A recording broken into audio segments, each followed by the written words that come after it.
Happy Saturday, hackers. Welcome to Saturday Hacker Day. My name is Taggart, and today we have a pretty special stream in store for you. We have a special preview of Let's Defend content that's upcoming. But before we get to that, we have a pretty jam-packed This Week in Cyber segment because I was off last week because I was still recovering from the COVID booster and I was in no shape to stream.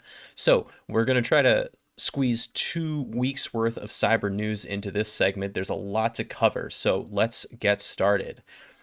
Up first, we have some pretty bad news about the fact that Emotet is back after having been disassembled. By German law enforcement in April. We seem to see a resurgence of Emotet malware being distributed by both the Quackbot and TrickBot droppers. So kind of annoying that this is back in the mix, but if you are a defender, please be aware that Emotet is back in the mix, and Emotet is used, as we know, to deliver Ryuk, Conti, Prolock, Egregor, and other kinds of ransomware. And in particular, I think, given the current ransomware landscape, you want to be aware of Conti TTPs, tactics, techniques, and procedures. Those are the ones that I would really be focusing on with the resurgence of Emotet, Quackbot, and TrickBot. So make sure that you have those automated defenses set up. You're ingesting that stuff from your threat intel feeds if you have that going on, and that you are doing some active threat hunting if you can for those particular threats. Angel, Dust on Keyboard, good to see you. Moving right along, we have another story that is not, it's ransomware related, but it's not related to Emotet. We are seeing what I would consider kind of a worst nightmare scenario when it comes to ransomware operators. The Moses Staff ransomware gang is targeting primarily organizations in Israel, and they are targeting, their targets are getting encrypted, but there is no interest on the part of Moses Staff to provide decryption, and they're not asking for ransom. So essentially, this is just cyber terrorism, right? They're just causing chaos with their cyber attacks. They are not after financial gain. They are just after, destroying and causing mayhem. Really concerning, because if you have a threat actor that isn't financially motivated, right? You have no way to negotiate with them. Even I don't believe that paying ransoms is a great precedent to set, but even if you wanted to be in that position or you wanted to consider that option, you can't with this particular group. Now, the fact that they are targeting primarily Israeli targets is something to consider when it comes to attribution. Right now, attribution is a little bit up in the air, but we're going to talk about that in just a little bit, because not to go too tinfoil hat on you, but there does seem to be a pattern right now between two nation states that I think might be a little bit concerning.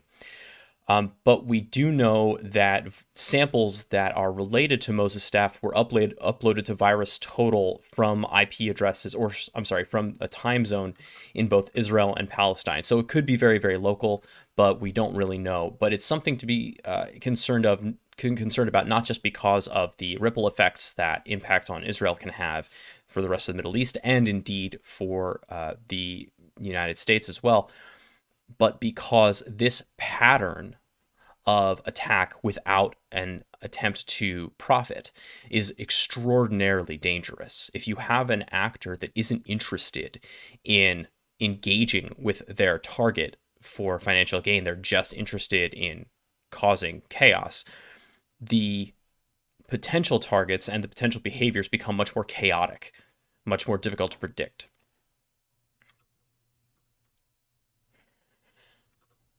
Pivoting a little bit here, something that I think most of us who follow this kind of stuff have seen, but is worth talking about, is a new privilege escalation vulnerability in Microsoft Windows. This one is being tracked as CVE 2021-41379. And although it doesn't have an official patch yet, I'm sure we'll be seeing one come around for next patch Tuesday. That's right, Angel. This is the Windows installer, the MSI privilege escalation. Now, I haven't seen proof of concept code for this one, but the long and the short of it is that vulnerabilities, flaws in the Windows installer architecture allow an attacker to elevate to system privileges using a maliciously crafted MSI. Excuse me.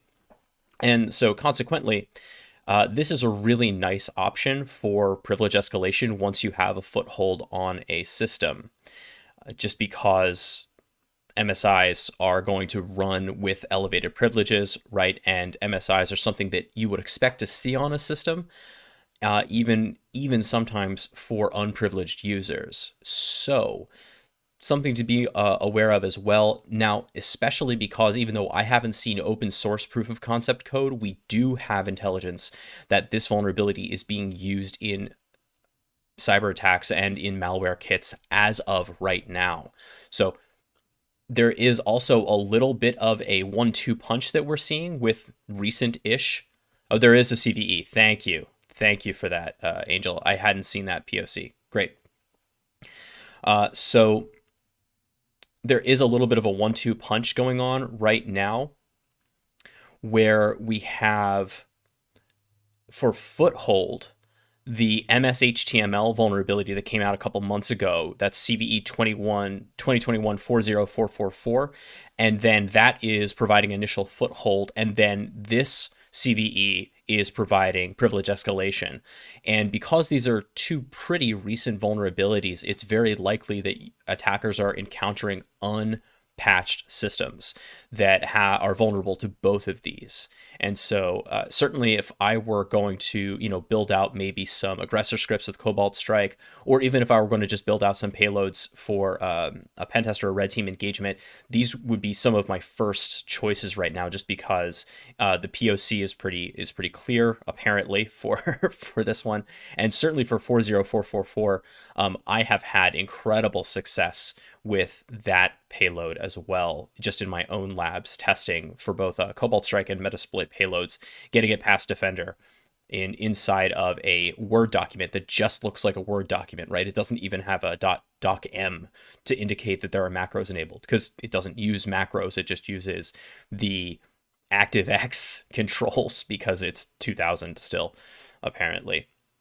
Anyway, so this is another one to watch out for. See if you can get any indicators in your detection tools for this, but also just be on the lookout for suspicious looking MSIs coming into your environment.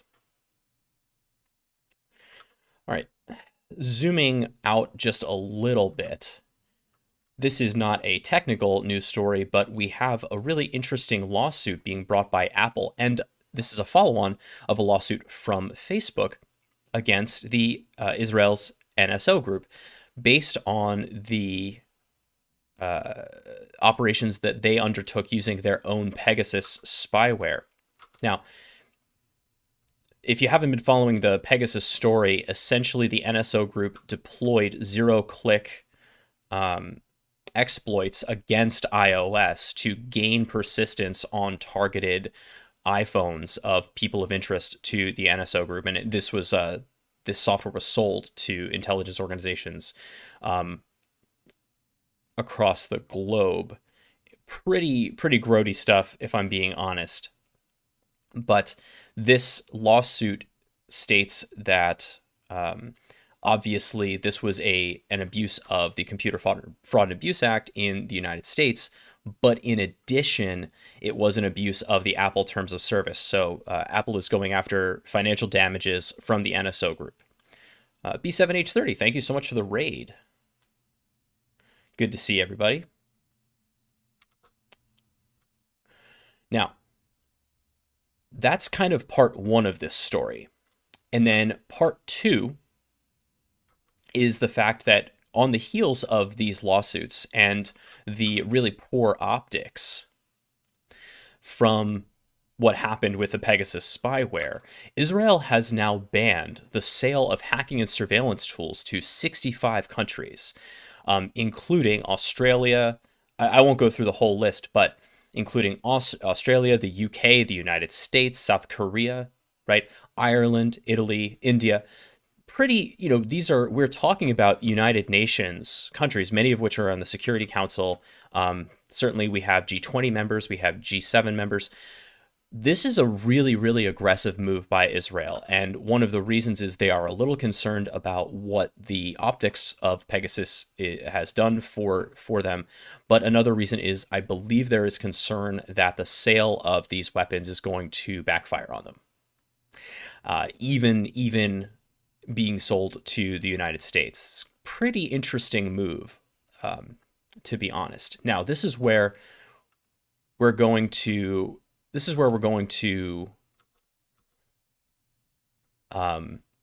turn a little bit. Security Live, thank you so much for the resubscription. Really appreciate that. Now, one of the things that we have been noticing in the last couple of months is we have Moses staff targeting Israeli victims with no ransomware, right? Just encrypting data to cause chaos. We have the Pegasus group stuff going on. We also are seeing increased traffic from Iranian malware actors. As a matter of fact, that MS-HTML vulnerability 40444 is now a known TTP of Iranian APT groups. What this may indicate is an escalation of cyber hostilities. I'm really sorry I used that term, but whatever. An escalation of hostilities between Israel and Iran. And it's entirely possible that even if there was, because we have seen this kind of behavior before, even if the malware sample was uploaded, right, the Moses staff stuff was uploaded from a Palestinian location, right? It wouldn't be the first time that Iranian influence in Palestine was directed against Israel. That's not conspiracy theory. That's something that we have, pretty hard intelligence for. So something to be aware of. It's something that, we talk a lot about the technicals on this stream, but I do think that there's a kind of a global landscape to consider here, because we now know that the internet and cyber, for lack of a better term, is a theater of engagement for these nation states. And those of us who have to defend against these things often get caught in the crossfire. So understanding what that landscape looks like can give you an advantage. So I always recommend that in addition to following up on cyber news, you try to combine that with what's going on in international relations and national security news, just to understand the lay of the land there and how it relates to what's going on in the interwebs. All right. So with that, we're ready to head over to our primary material today.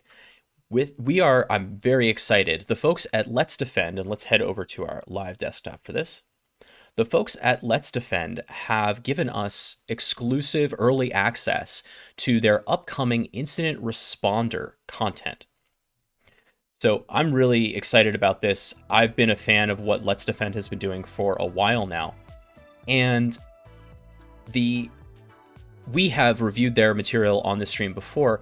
The incident responder content kind of comes in three different areas. The first is going to be training, which we're going to take a look at first, specifically on what you're supposed to do when you get on an endpoint, either Windows or Linux. They have special tickets now open for monitoring for these for these kind of more in-depth endpoint investigations. And they even have updated their endpoint simulation to include real-time events on these systems. So we're going to go through all of this and see what it looks like, and hopefully we'll have a good time with it. So let's start with the training module here. And we have two choices. We have incident response on Windows. We have incident response on Linux. Umotusin, first of all, thank you so much for the follow. And yes, I agree. Let's Defend. It's definitely still a work in progress. There's a lot of area for growth, but that's an opportunity, right? I really love the way that they have structured their content.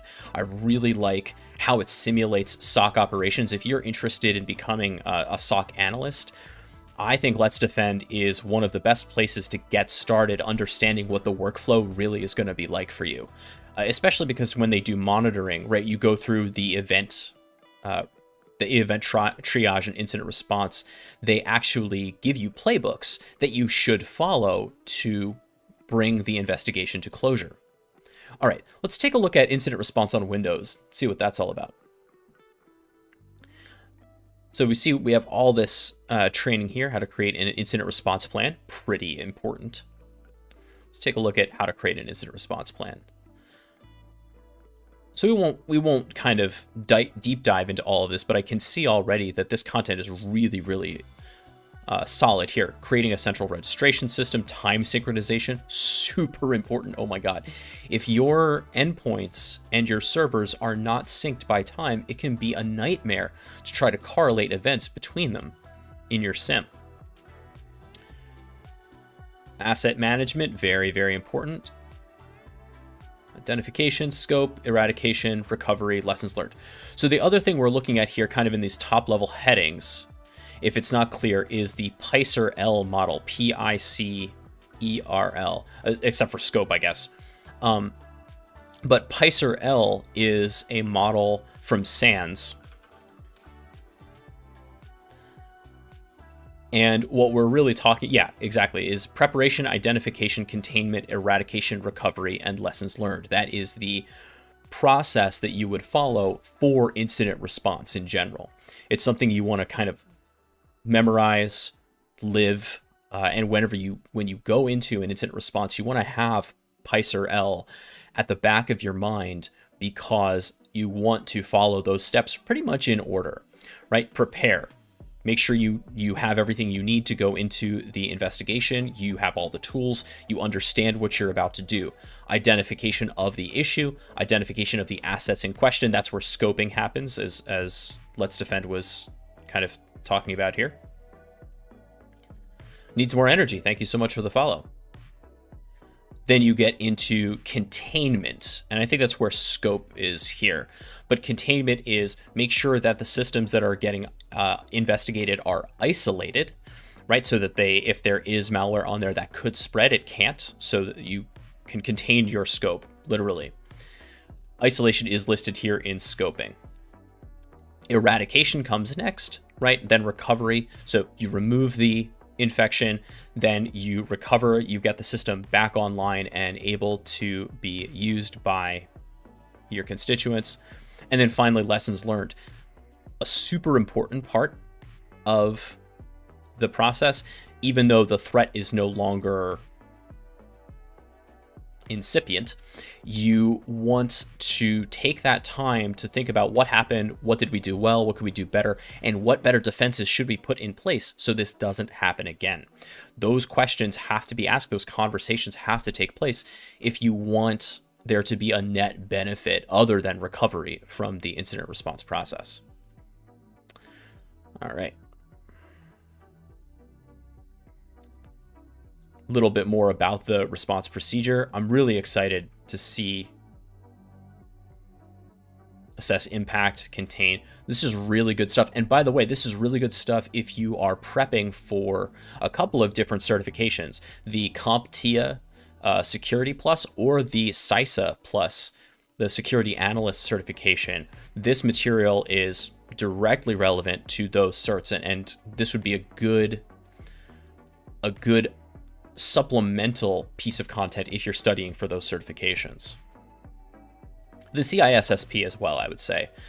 Although the idea that this is very entry-level material, and despite what some hiring managers might think, I do not believe the CISSP should be an entry-level certification.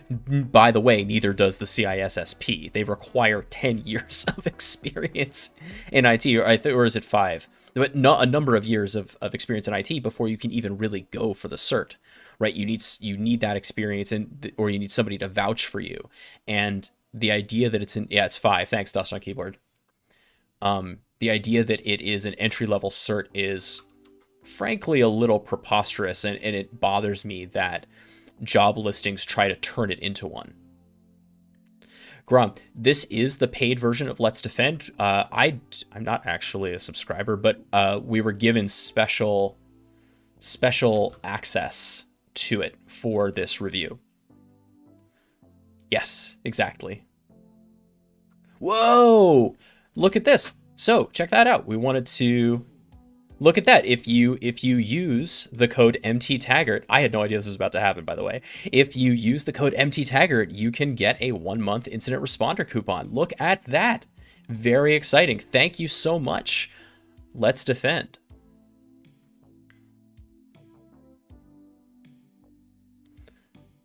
These are great questions. Is there any suspicious internal, external communication? We'll go through these just briefly.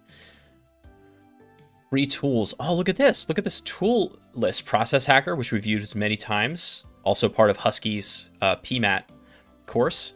Full event log view, auto runs. These are sysinternals tools. Browsing history view. Really, really good stuff. And, one thing that I will shout out as well, and I think because since I know that Russian Panda does some of the content here on Let's Defend, and I know that she's a huge fan of Redline, is Mandiant's Redline tool is a great kind of single source for a lot of information when we're doing incident response. And I know that it's the first draw for my utility belt when I have to do incident response is Redline, just because it combines so many different information sources into one place. Orbital, thank you so much for the sub for Umotosan.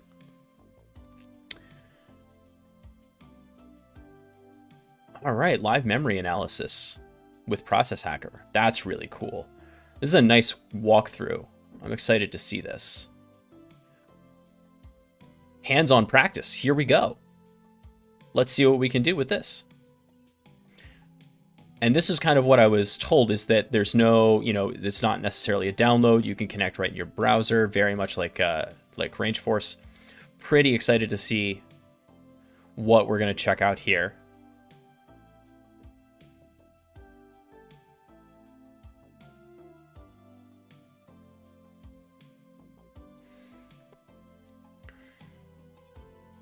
This is the kind of stuff that really there isn't enough of in the field. I think that if you've been following us for a little bit, you've probably noticed that there is a lot more red team training and kind of offensive security training out there that's reasonably accessible than there is blue team. Now that's starting to shift, right? TryHackMe has a lot of good defensive rooms. Even Hack the Box is building out some stuff, and as a matter of fact, offensive security is literally generating a defensive certification right now, right? Offensive security, the makers of the OSCP. But it's still I think it's a pretty green field when it comes to defensive skill generation. So I'm excited to see this kind of stuff from Let's Defend. I'm really excited to see the care that they put into putting all of this together and providing meaningful content for defense. It's not enough to just throw stuff out there. We actually get to see it in process. All right, so let's take a look at what we have here. Let's make sure that I'm reading instructions. So it looks like we're supposed to look at stuff with Process Hacker and Process Tree. I'm happy to do that. And let's open this in a new tab if I can. Okay, so it doesn't actually open the whole thing. But I want to full screen this guacamole. Now that might be me. I'll turn off the Brave shields for this just to make sure that I'm not breaking anything with that.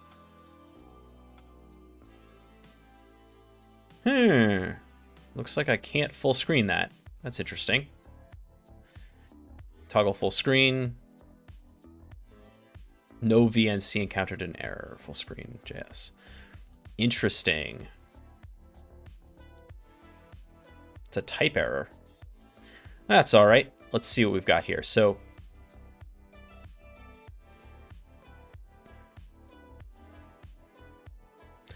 we have a file is causing letsdefend.io to constantly request. By conducting memory analysis, find the parent process of this related process. Okay, so It's going to be tricky in this tiny window.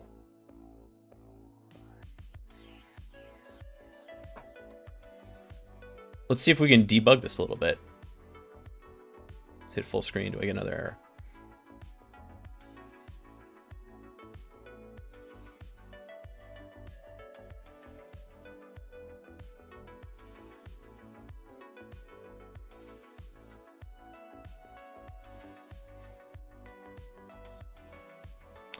Toggle full screen.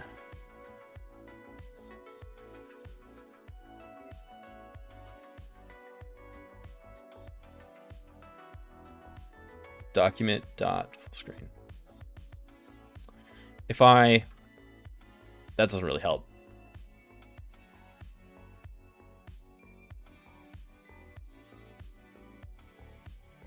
Can I open the frame?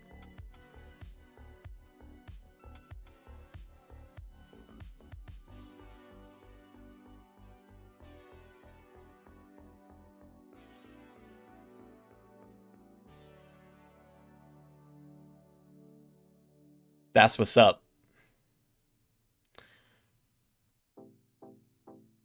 So that works. You hacker. Yeah, that's right. Display settings. Can we make this any larger? 1280 by 1024? I'll take it. That's right. Don't tell Minnesota. Wait, Missouri? Missouri. Okay. That's so large, that's so wide that I can't see it, so we'll keep it at 1024 by 768, but this is going to be a lot easier to read. Coupon is used too many times. Oh no! All right, let's fire a process hacker and see what we have going on.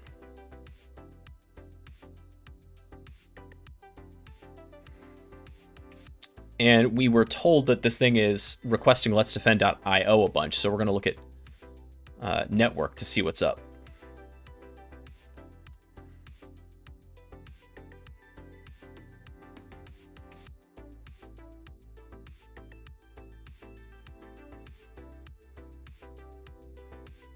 We're watching these come in to see what happens.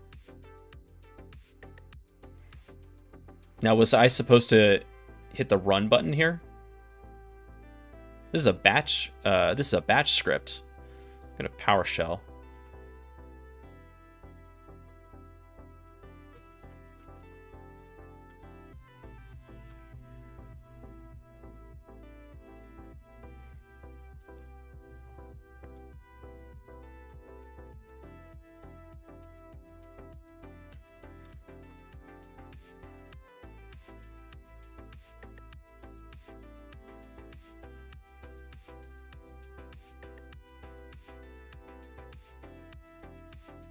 It literally just echoes let's defend.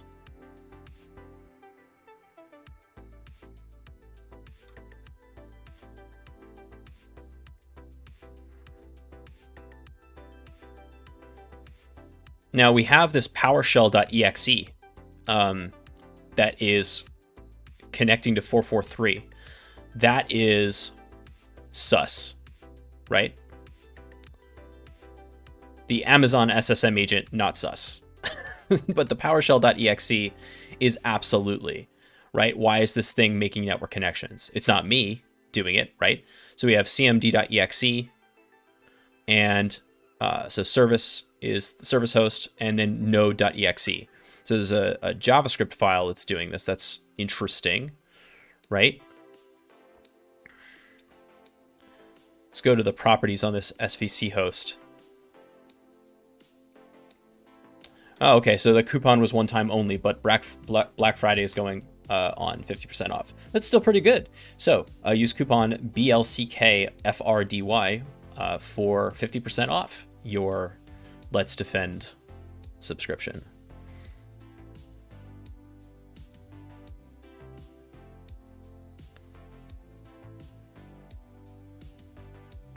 Maybe it's making a request to Let's Defend IP address. Yeah, maybe so. Let's find out.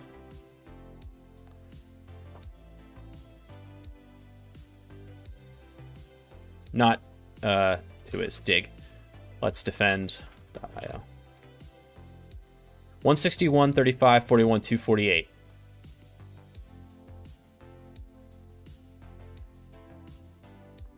Yeah. There it is.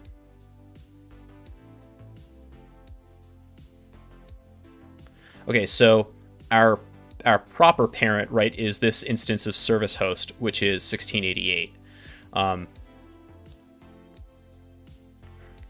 Well, we've got this cmd.exe that's also doing stuff, so let's see what that's all about.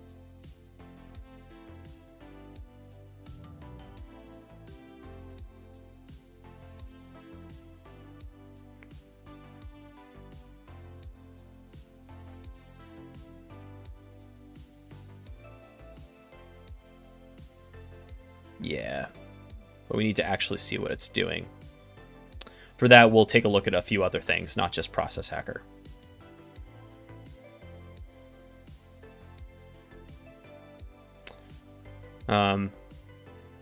We go to services here.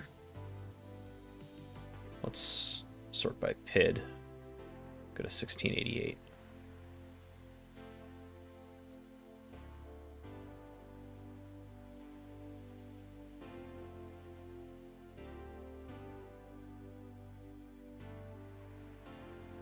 Mm-hmm.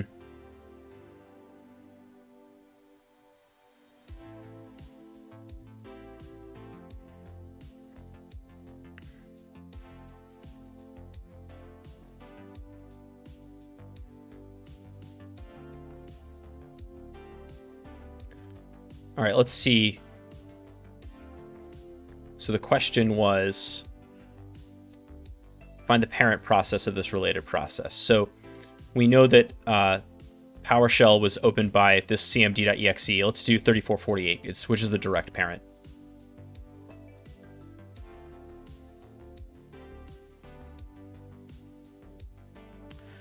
Okay, let's defend. We've talked about this before. You gotta not reload every time we submit a question, submit an answer.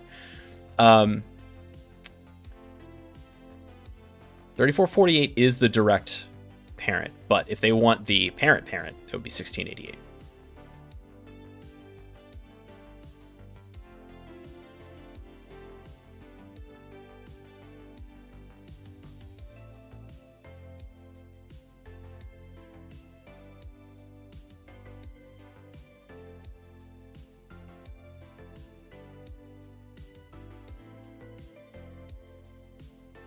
Oh, maybe it is the process name.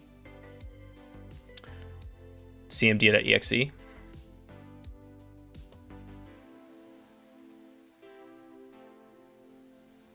Good call, Dust on Keyboard.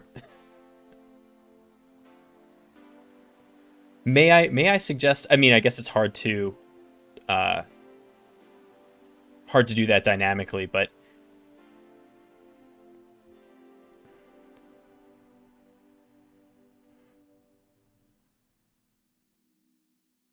there's a process that is constantly sending a request to the Let's Defend.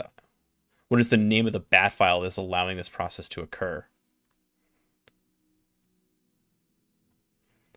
Well, it says run.bat in there, but I don't actually think that's the right batch file. It's the process constantly sending a request to Let's Defend. What was the name of the bat file that's allowing this process to occur? All right, so we need a little bit more information here.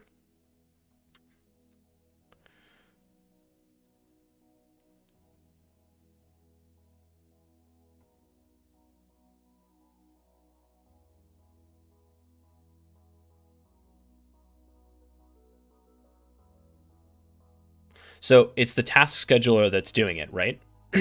And so what we're going to do is we're going to take a look at their tasks,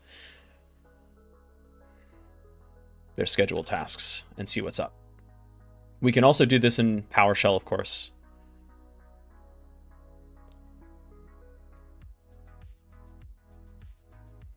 Can't we get the file handle in the network tab?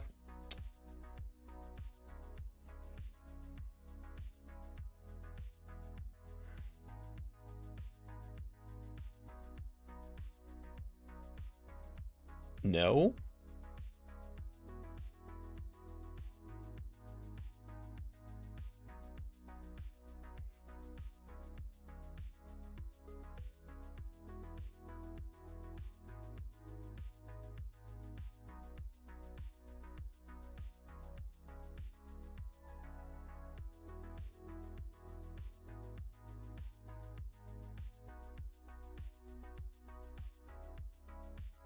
I don't have a command line either.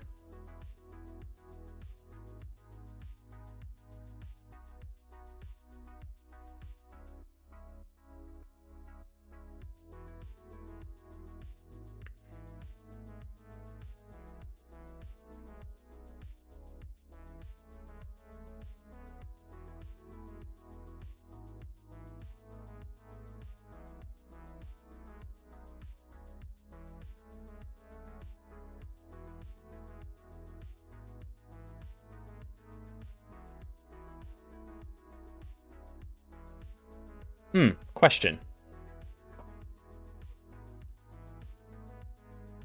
Oh, yes. Yes. It's open to the internet, which means we can get other stuff. Like, let's actually see what else is on here. Oh, auto runs is on here. And there's stuff in downloads. Okay. Like auto runs. Cool. Let's open up auto runs then. Oh, and there's a malicious.bat. Thanks, File Explorer. But yeah, auto runs is kind of going to be the easy one here. I was going to go get that from live.sysinternals.com, but it turns out I don't have to. If you wanted to, though,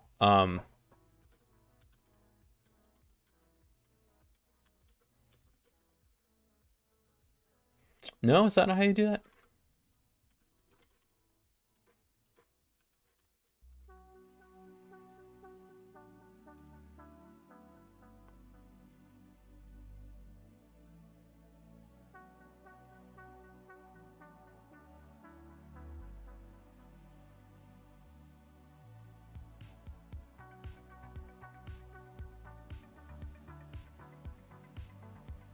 Yeah, if I wanted to do that, it would be like Procmon, right?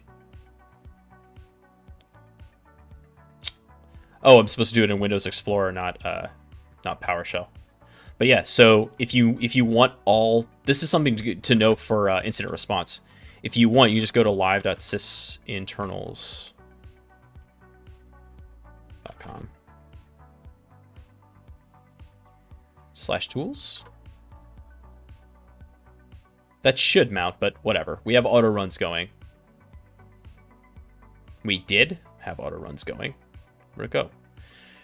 Schedule tasks. Hook me up.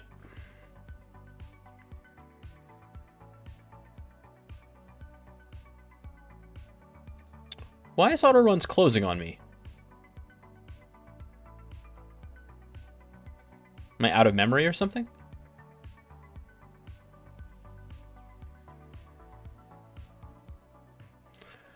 I'll love that. Auto runs. Auto runs is a tool from sysinternals that collects all of the places in Windows that can be used to automatically start processes. So whether that's in the kind of startup programs section in the start menu, whether it's in the registry, whether it's a scheduled task like what we're dealing with here, auto runs. You kind of saw it through all those tabs. Try to open it one more time. Like drivers, boot execute, image hijacks, all these different things. It is searching across everything that Windows can do to start stuff up. And that's what it is doing. Let's try running as an administrator, see if that makes any difference.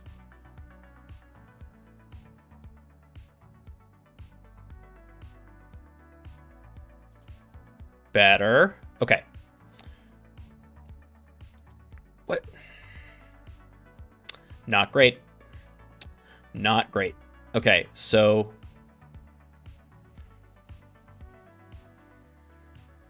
we have this Nginx Let's Defend. That's interesting. We have ping. That's weird.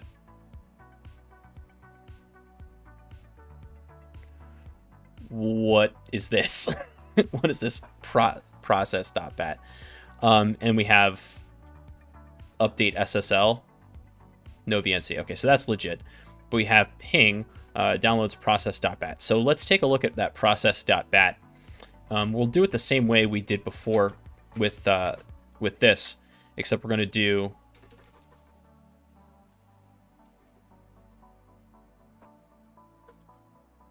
downloads process.bat. Okay, so that process.bat runs PowerShell file is process.ps1. So we're going to take a look at what that has for us. We're just going to read it out. Okay, there we go. We found the request to let's defend.io. So what is the name of the bat file? So we found process.bat. Do we need... So pressing enter causes a reload on the page, but pressing submit doesn't. I think you guys got to prevent default on that form submission. That's a JavaScript thing. You have to properly intercept that that form request so that doesn't happen. Next. Also, I'm wondering if there would be a way just to like have the questions hidden until we answer them rather than having to reload the page for each one. Just a thought. What is the username that has been created and added to the administrators group on 10/23/2021?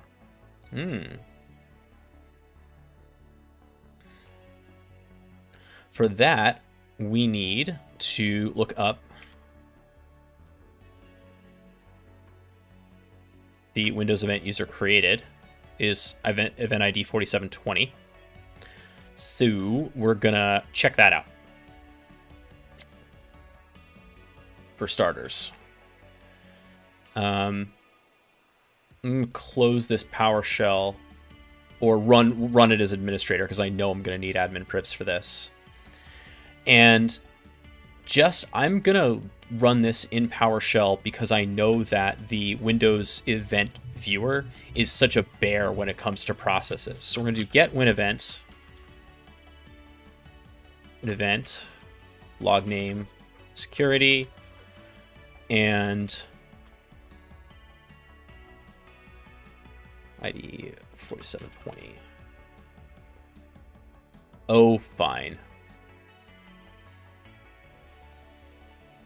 Not 4729, 4720. All right, we'll do it the real way, which is get win events, and we'll do filter hash table.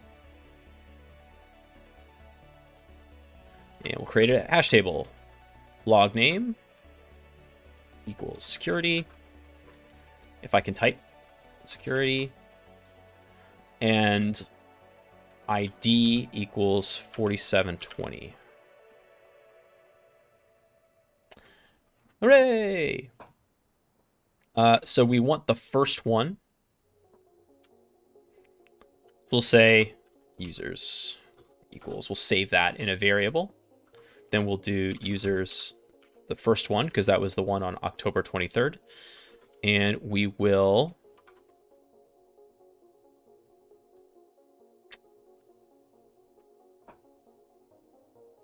format list. I don't know why I blanked on what I wanted to do with that. Yeah, check it out though. So we have our account name, right? Let's defend. And if we wanted to specifically look for user added to group, that's 4728. So we can correlate that with our 4720 for the user creation. But they were asking for the user. Let's defend.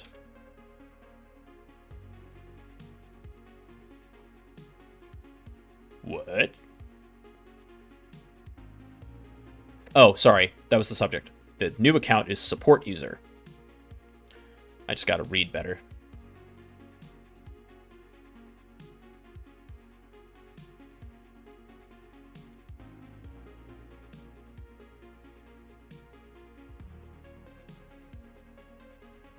Laptop user 13 says there is a description above the lab machine.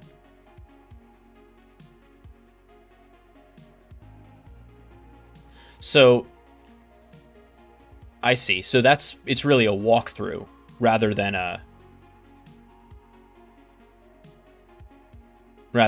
anything else.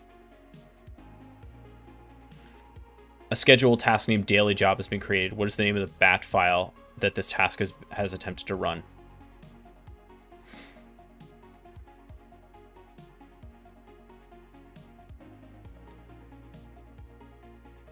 So that's the run.bat that we saw.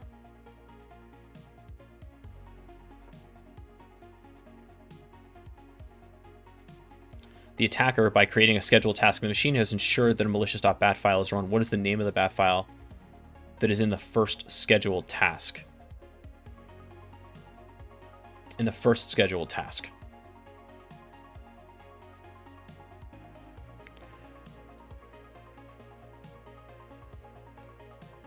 There's our node, by the way. We found that one.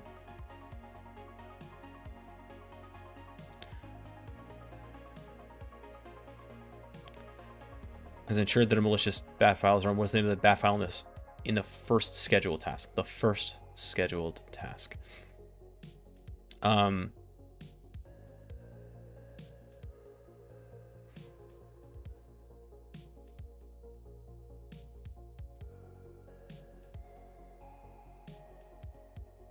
History is disabled, so I can't see when it was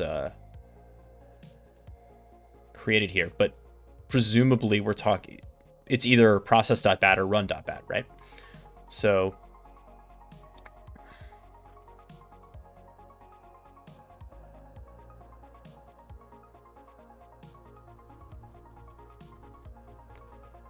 yeah, so there is a free tier for Let's Defend, I should mention, and you get access to a certain number of investigations every month. Then they cycle out. What is the name of the bat file that is in the first scheduled task?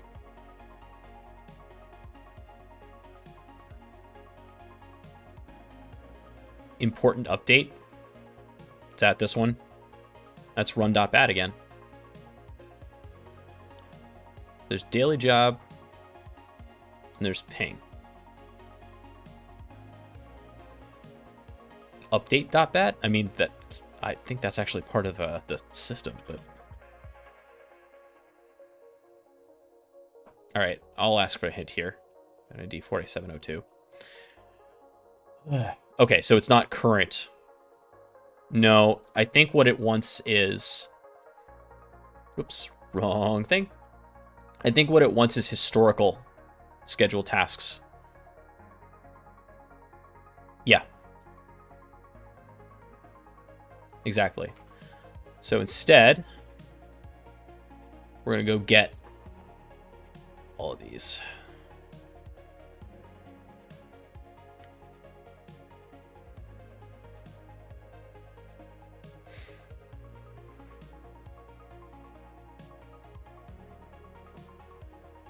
So we're going to get one of these.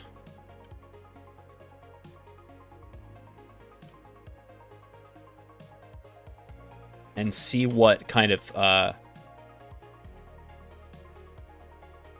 properties we have.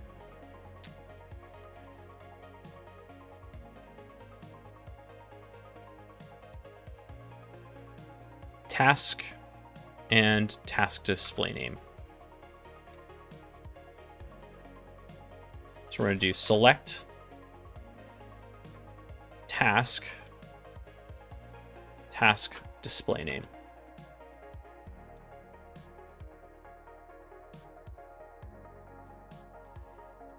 Unhelpful.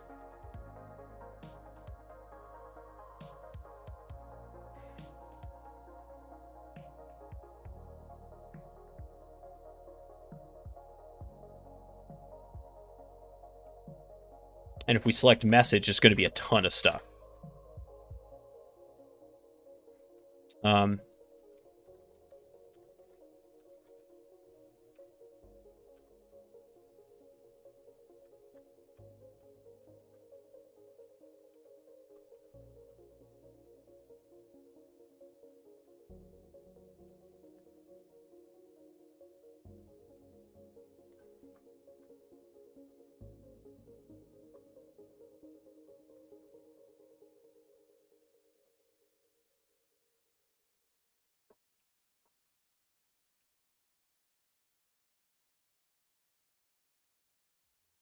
just gigantic dump of data, right? This isn't actually helpful for us.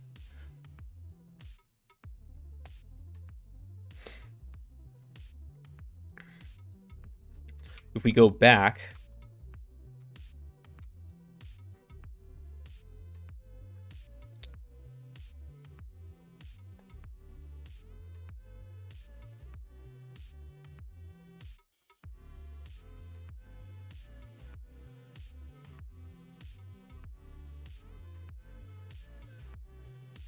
we just want the task display name. It says other object access events. It's really not useful in any way, shape, or form. Also, I don't think this is the right one. Windows event.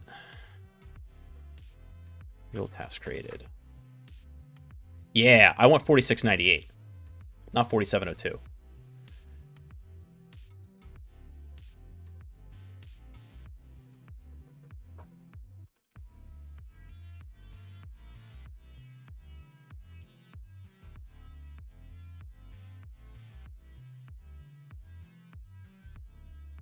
Member, get member.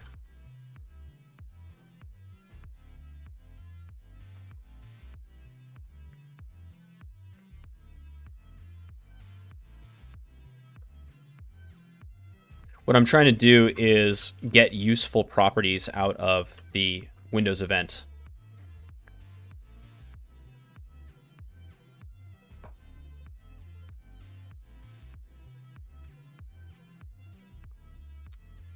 Unfortunately, this is one of the things that is a bit of a pain with doing this in PowerShell, is that most of the data for a lot of Windows event logs is just in the XML, and the message itself, right? Well, let's look at 4698. You'll see the message has everything, but it's, you know,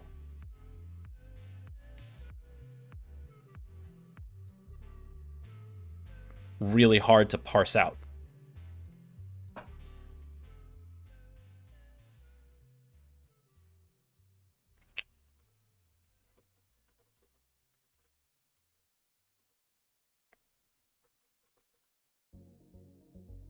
You can use FindStir to kind of cheat.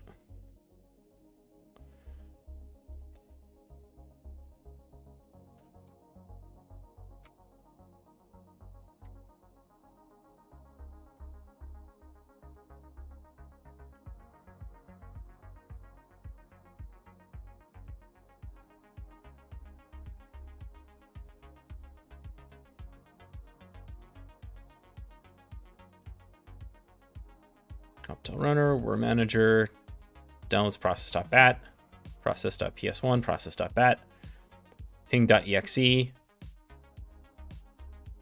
malicious.bat. Okay, there we go.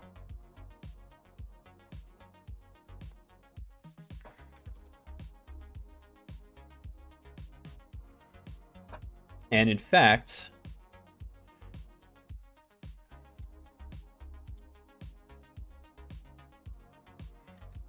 let's go get that malicious.bat. It's just echo let's defend. There's not actually malware in here to see.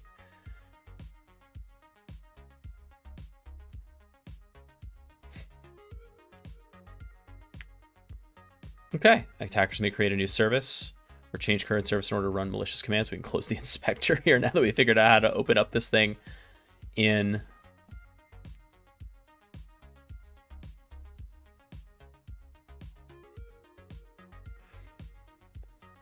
what is the name of the suspicious.exe file that runs automatically when a device is started?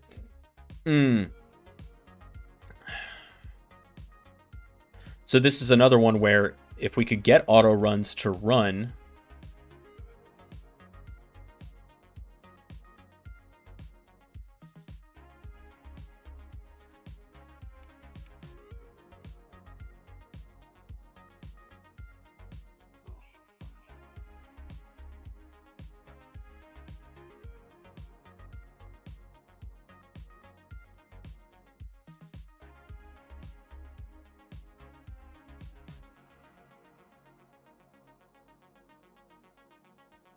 I still really want to try to mount this thing the right, like the way you're supposed to be able to do it.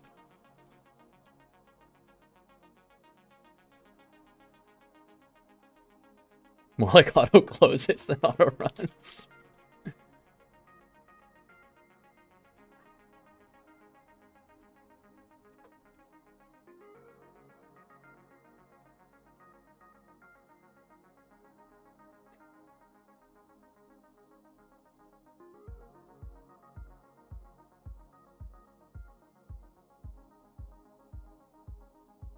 Actually, wait a minute. Who am I here? Let's defend.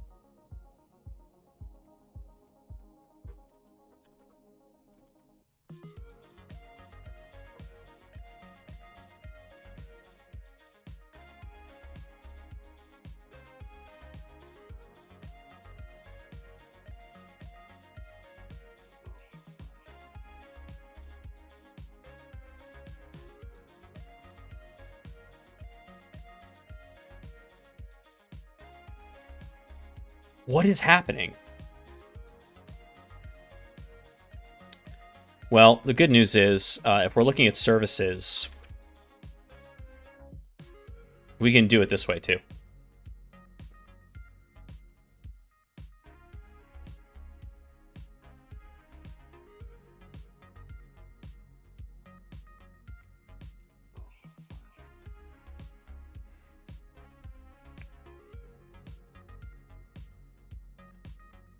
It's concerning, though, that this auto runs isn't working for us. I kind of want to... Hold on a second. I have...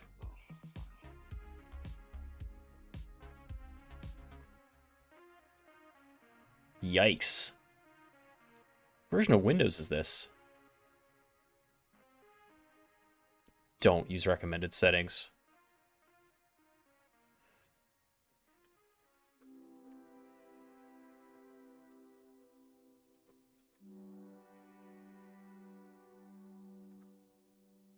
Great. Auto run 64, please.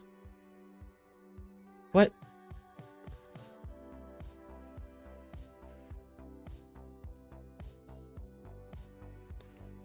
I will not be denied.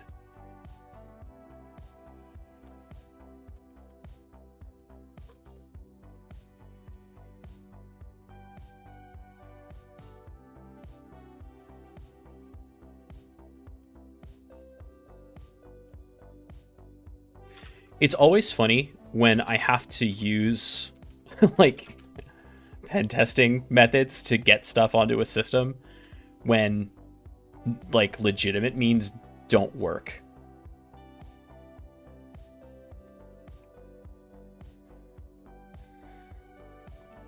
Okay.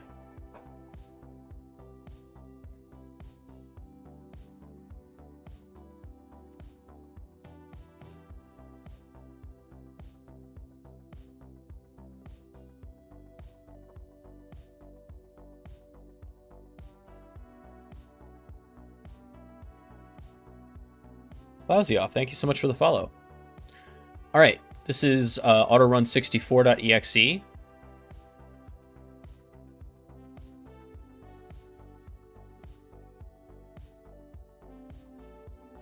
Have I tried mapping a Zec drive, Cobra style? No, I haven't. I'm sure that would work, but that is not what I was told to do here. Right? I think it might have been the tool name that I needed to get right, but it doesn't really matter. We got what we needed, and it's not closing. So, hey, let's defend. Your version of auto runs is broken. Not sure why, but it is. And we want to look at services. Nginx, the non-sucking service manager? What? GoPro, thank you so much for the 3 gifts to Pawn Muncher, B7H30, and Bagrito. Really appreciate that. All right, we've got Google stuff. We've got Amazon stuff. This Nginx is kind of weird, and it's not verified. Yeah, that's weird. Okay, so the question is, what is the name of the suspicious exe? That would be nssm.exe.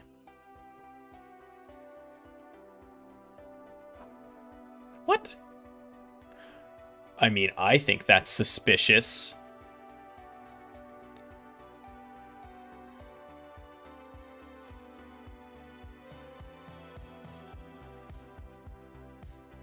First of all, it's not running from program files or Win32, right?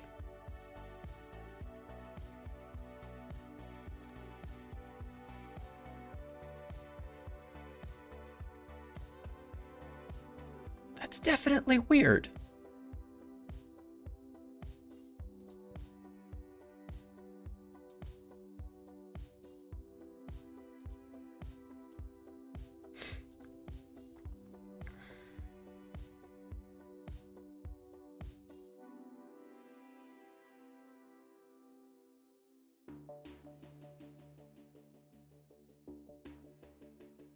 Also, am I literally not looking at the right? Oh no, wait, hold on a second. That was that's the same guacamole window.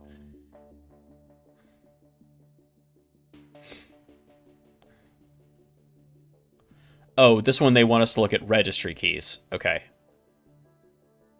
I thought we were on services. Okay. Buh.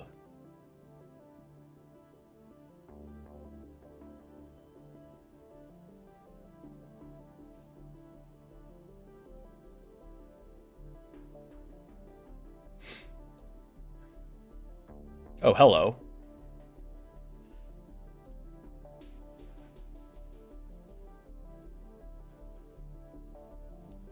Oh, that makes sense.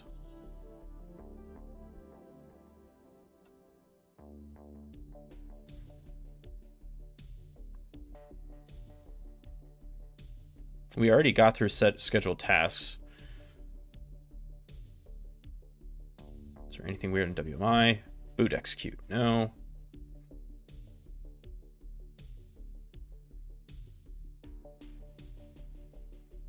It seems right.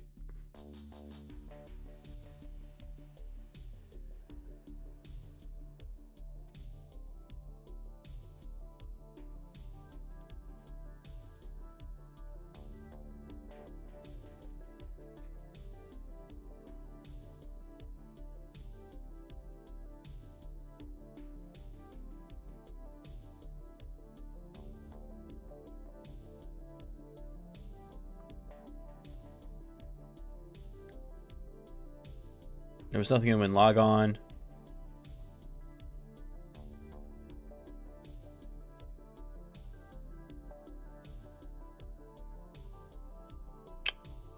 Nope, that's right.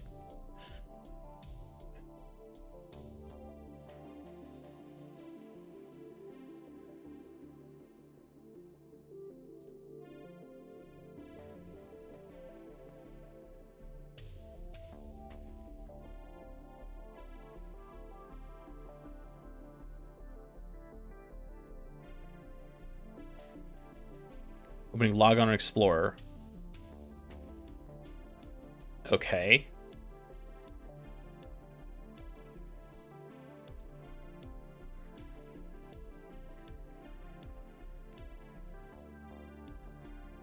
We don't have anything in Explorer here. So let's see. This is a good rundown of things that you want to take a look at for auto runs.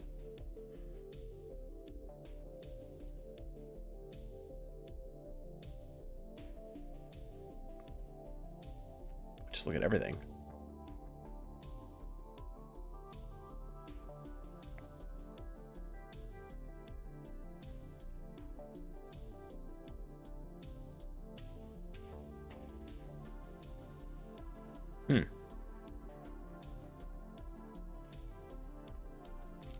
Now, I wonder if running this as an administrator was part of the problem. Let's try just running it as little old me.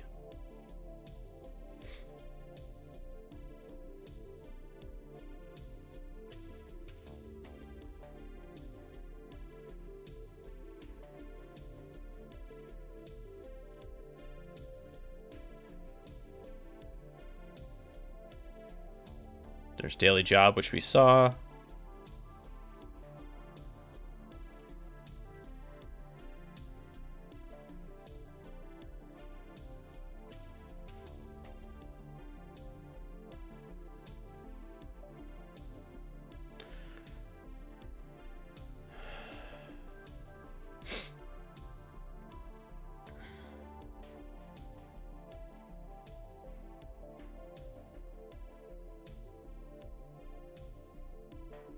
Now, that is true that, I'm not seeing anything from the startup folder there, although Autorun should find that, and it's not.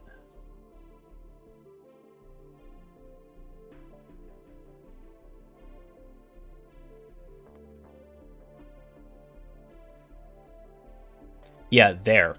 Oh, interesting. There's a backdoor.exe. Okay. Interesting that I'm not seeing that in here at all.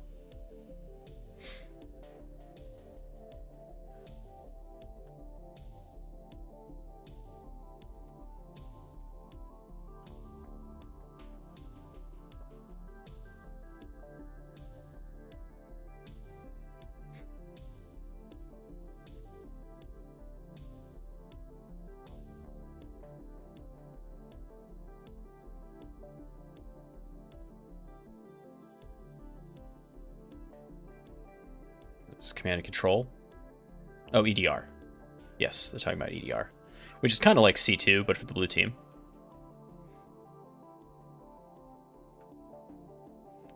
It was a nice summary. That was pretty cool. That was pretty cool.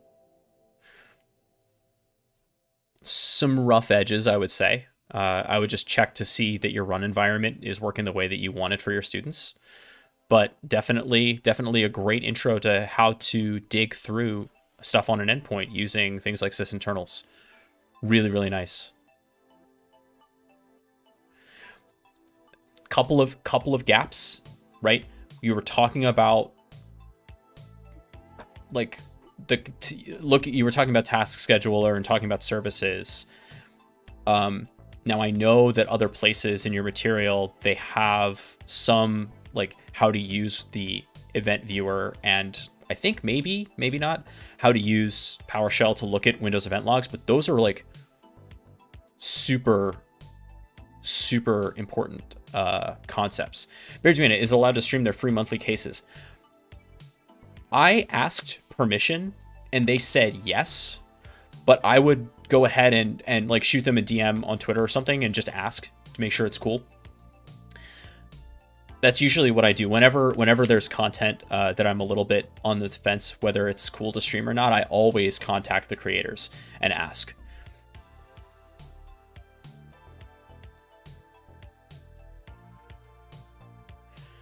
All right, let's close this up. And what do you say we go do one of these investigations?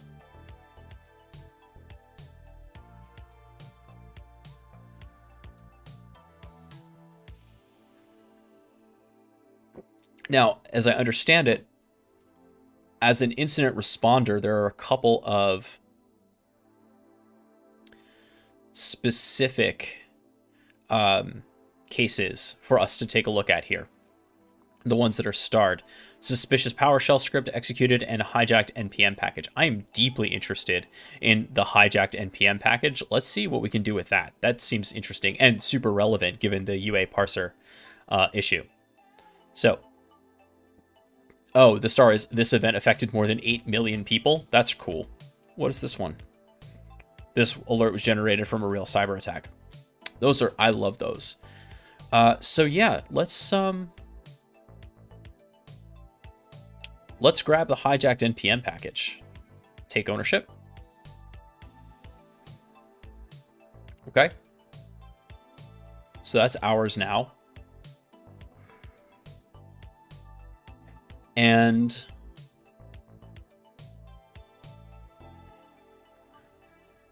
couldn't understand. Everything looks legit when I do the checks. UA parser.js has been downloaded from its official site. I couldn't understand what the problem is. Okay, so what we're going to do is we're going to create a case.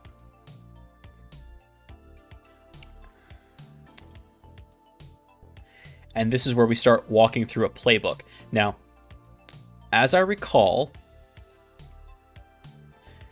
one of the things that's a little bit funky with this interface is that you can't, if you start the playbook, you can't leave it and come back to it. So what I'm going to do is I'm going to reopen the monitor stuff in a new tab so that we can keep the playbook open in one tab and then be able to navigate around the rest of Let's Defend for what we need.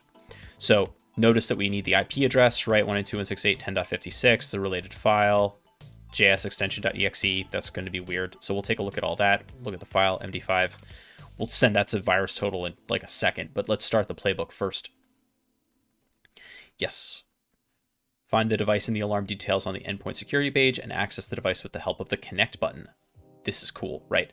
So now we're going to go to endpoint security. 10.56 is our guy.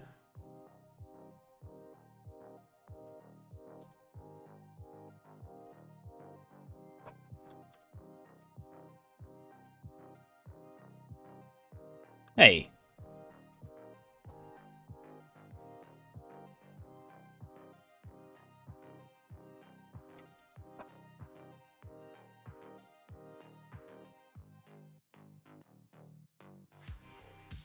Hey, it's there. I just couldn't search by IP.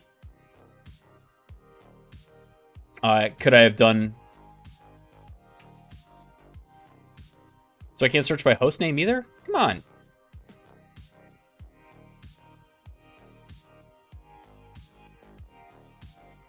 All right. So let's take a look at this. We're going to get our command history.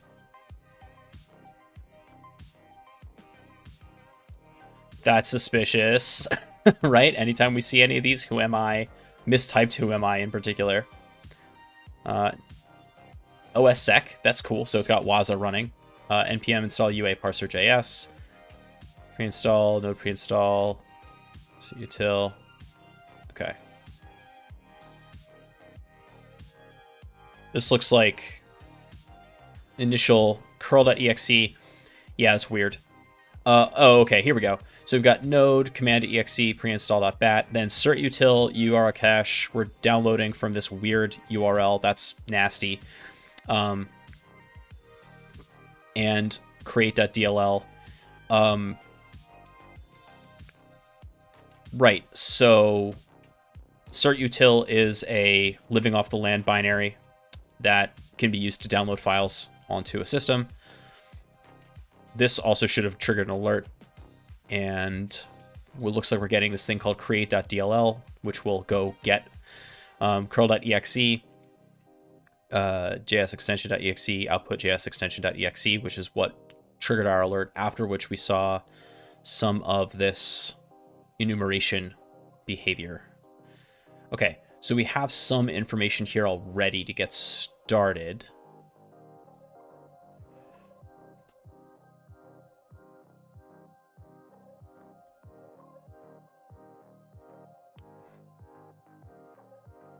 Okay, so first, again, we want to look for easy wins.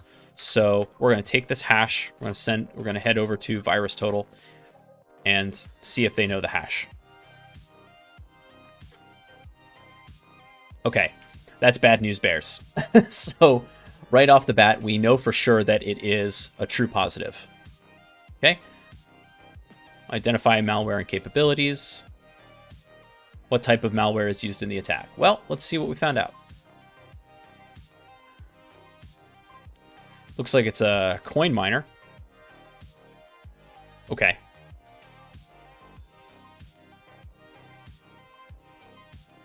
Yeah, this is a coin miner.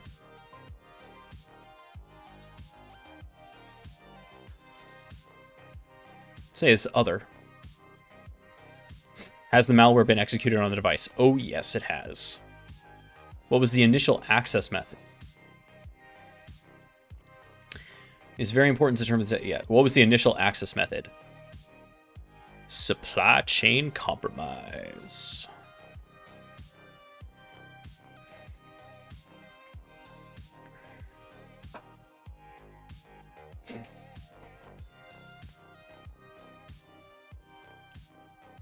summarize the risk threat. So we actually have to do some creative writing here. So let's talk about what the risk and the impact of something like UA parser is. Now, a coin miner by itself, like, not horrible. It's nasty, but it's not horrible. Let's see what else there is, by the way, just in case. Let's see what browser history looks like. Google Collaboratory. It's fun. Let's scroll down to the bottom here.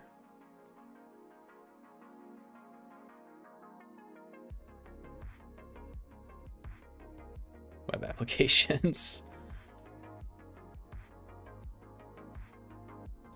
Localhost. Laravel. So it's doing some web development here. That's interesting.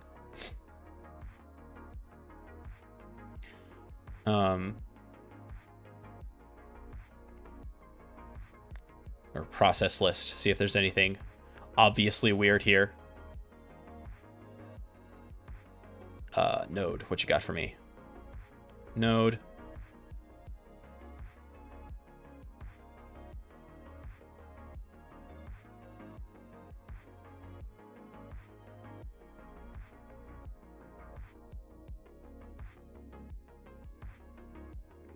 I think we found it in the what we were supposed to find in the command history. We'll look at network connections just to see. And if you remember where we were, right, we're talking about 9:55 a.m., October 28th, 2021. 9:55 a.m.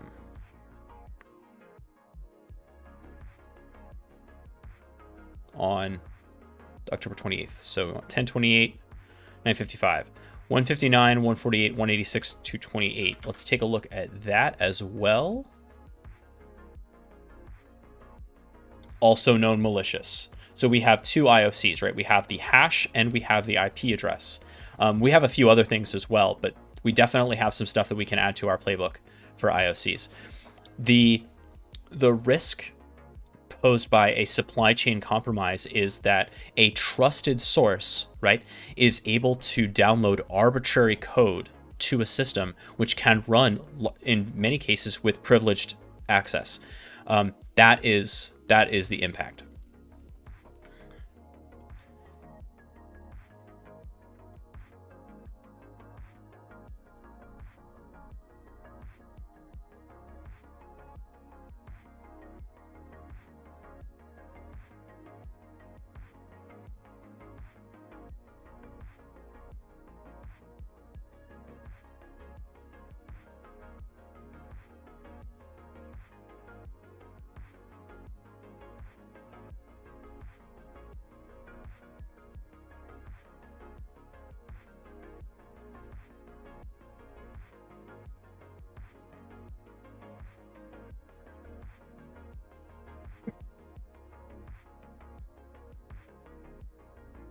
And as a trusted source, this code may not immediately trigger EDR alerts. Actually, we'll say AV or EDR alerts, right? Because if there's not a signature in there, it's very possible that your EDR is going to miss it, your antivirus is going to miss it.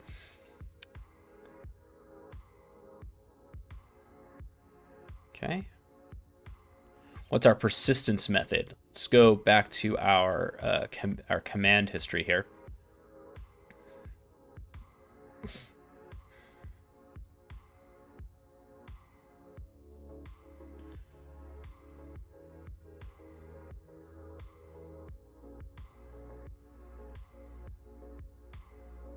Yeah, can we connect directly to this one? It doesn't look like we can connect directly to... Oh, we can, but first we have to terminate the IR training windows, then connect. So let me open up training in a new tab and close that dang thing because apparently I need to kill that before...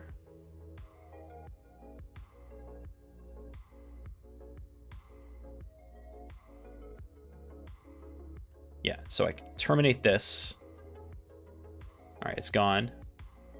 Now, if I reload endpoint management, do I have a connect button?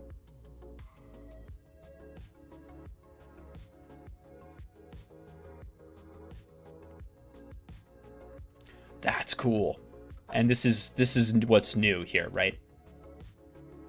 So now we want to connect to this thing and actually do full incident response on it.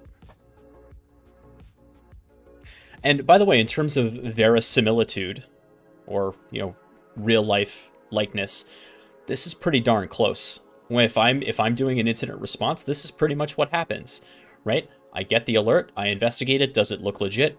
All right, we kick off the incident response playbook. I will start taking notes. I will start adding things to a timeline. I will, engage any constituents that I need. One thing that hasn't happened yet, but I might want to do very soon, is contain the system, right? And we have this switch here to request containment on the system.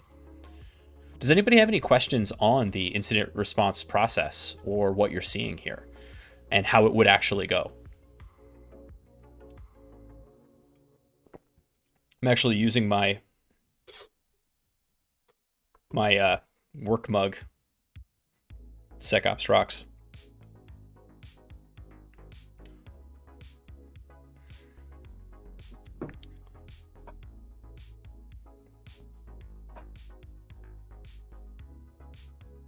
Okay. Yeah, it's fine. So let's see. We had program files, Node.js, Node modules, npm UA, US parser. All right. Zoom plugins. What do we have on here? Node, Python. Oh boy. Now,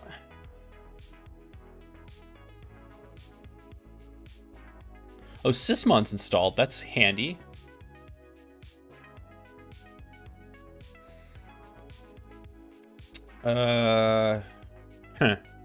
Okay. So let's see.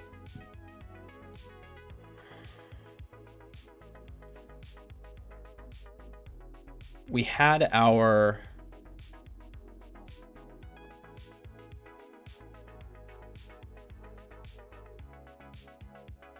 create.dll. That's interesting.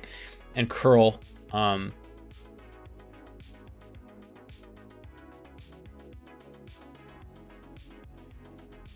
Node.exe pre-install. Command.exe 10 28th. Okay.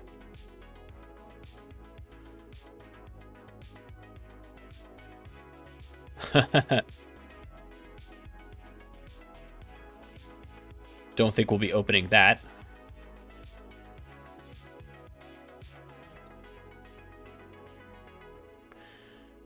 Now, this isn't my environment, so I'm kind of coming into this blind. But this JS extension .exe, right? And you can see it says xmrig-miner. All right, cool. So first thing we're going to do is contain the system. And so I think the persistence here was just installing this thing, but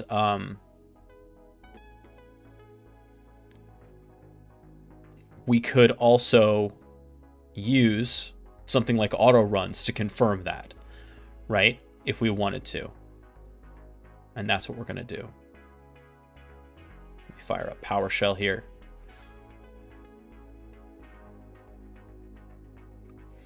Actually, if it's contained, I might not be able to get to the internet now. Let's see. And that's actually an important sequencing thing. What? What?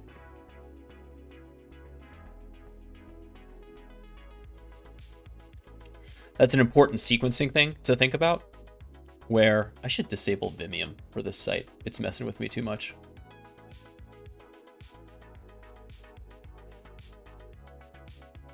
Yeah. Vimium is an extension that I use to add Vim keyboard shortcuts to stuff, but especially with things like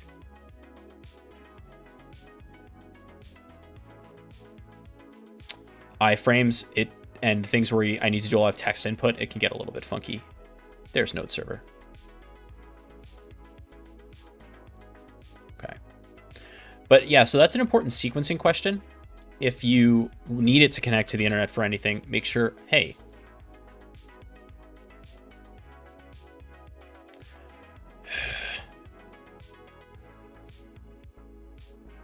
1 second.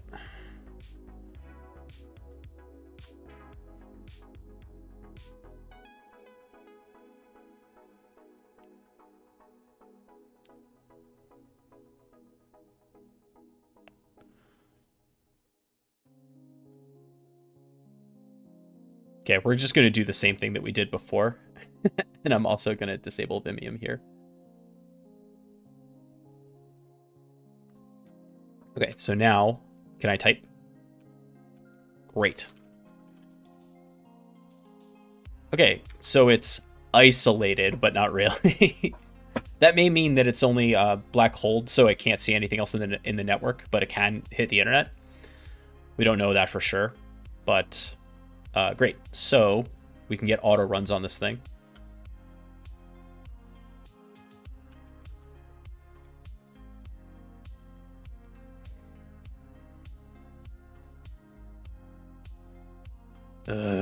So annoying.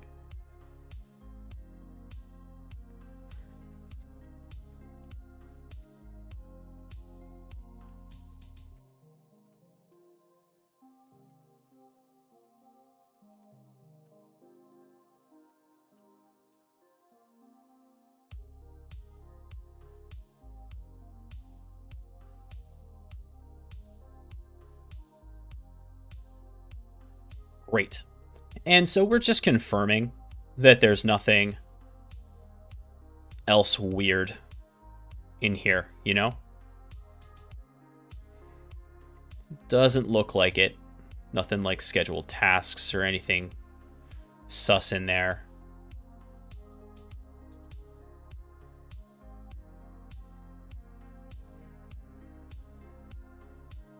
Okay.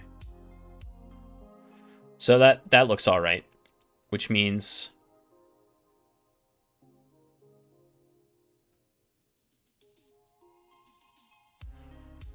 no persistence, no boot or logon auto start execution, schedule task job. You know, I would expect the miner to actually be set up as a schedule task or job.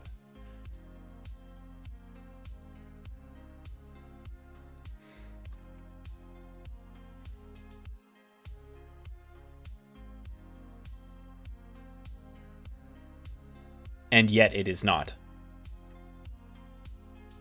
It's kind of funky. There's Nginx again, which apparently is legit, even though it's not verified. Yep, that's legit too. Sysmon is up. So weirdly, there is no persistence, which is dumb on the installer's part, but I'm going to go with none. Where privilege escalation techniques used in the attack. Not that I saw, and they don't need them.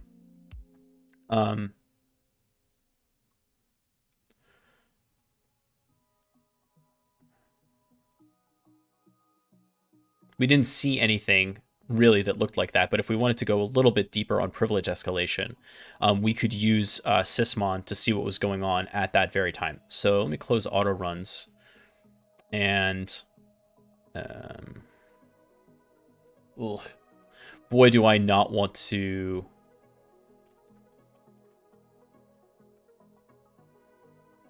So we're talking about something that happened on October 28th, so like a month ago.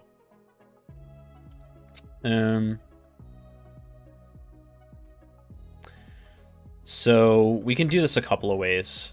The easiest way, just to show you this, is like, oh, I need to be an administrator to do this. As an admin, yes.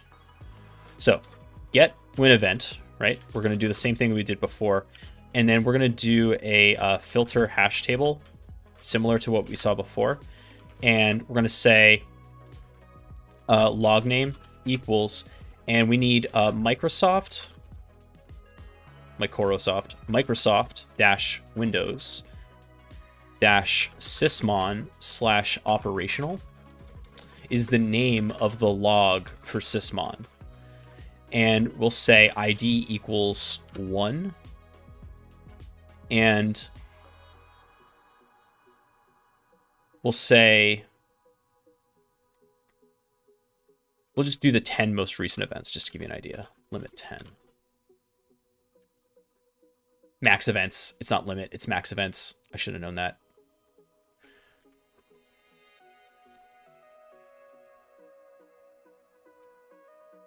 What? Oh, I forgot the semicolon between the keys for the hash table. Great. So what we're looking at here, I know it's a little bit small, but what we're looking at here is the 10 most recent process creations. And what you're seeing is that there's a time created, right, which is really handy. And if I want to look at what's happening at a specific time, I can use PowerShell to actually set this up. So here's how I would do that. You notice that the first thing I did in PowerShell was this get date. That returns, remember that in PowerShell, we're dealing with structured data. These are objects, not text like we would be in Bash. So what I need to do is I need to save this thing, but if I get date isn't really like helpful to me, because what I want to do is see what that date object can do, because I need to modify it. I need to turn that date object into a date that's useful to me. And you can kind of see that I can add days, hours, minutes, months, right? So what I want to do, there are a couple of other ways to turn to create a system date. And if you look up like PowerShell create date, you'll be able to find those things. But get date is really like the easiest way to do it.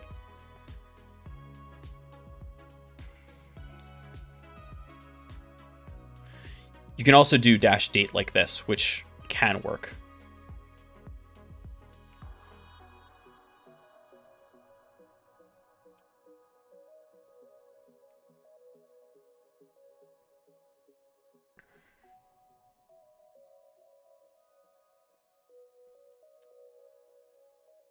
So we do get date.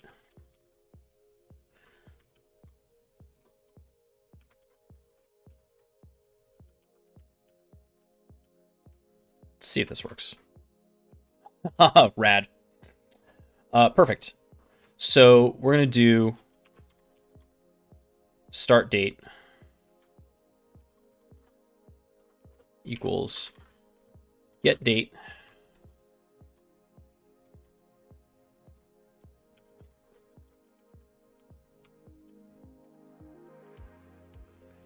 and we're going to say it was at, can we give it just an hour? Because it was at like 0900. Yes. That rules. So you can, in fact, create a start date like that. And then we'll do end date equals start date dot add hours. We'll do like 5 hours. Let's do 3 hours. So now if we look for end date,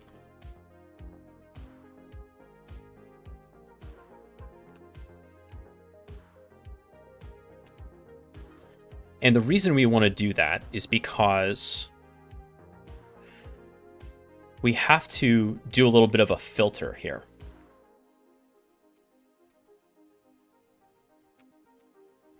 We go back up to our get when events, right?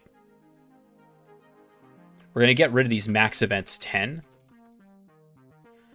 And just to give you an idea of how many processes there are in the log, we're going to send this whole thing to measure object, which is going to measure the array of items that we're getting back. There are 287 process creations in here. That's bananas. So instead of looking through all of these, what we're going to do is we're going to send these to, we'll call this procs equals, and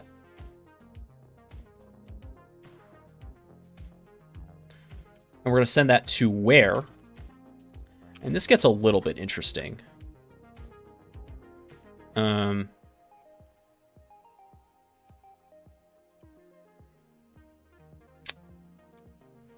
Dot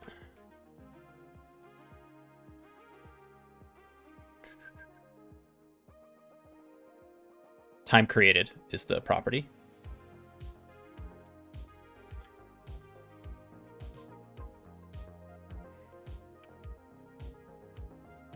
We're going to do time created is greater than the start date.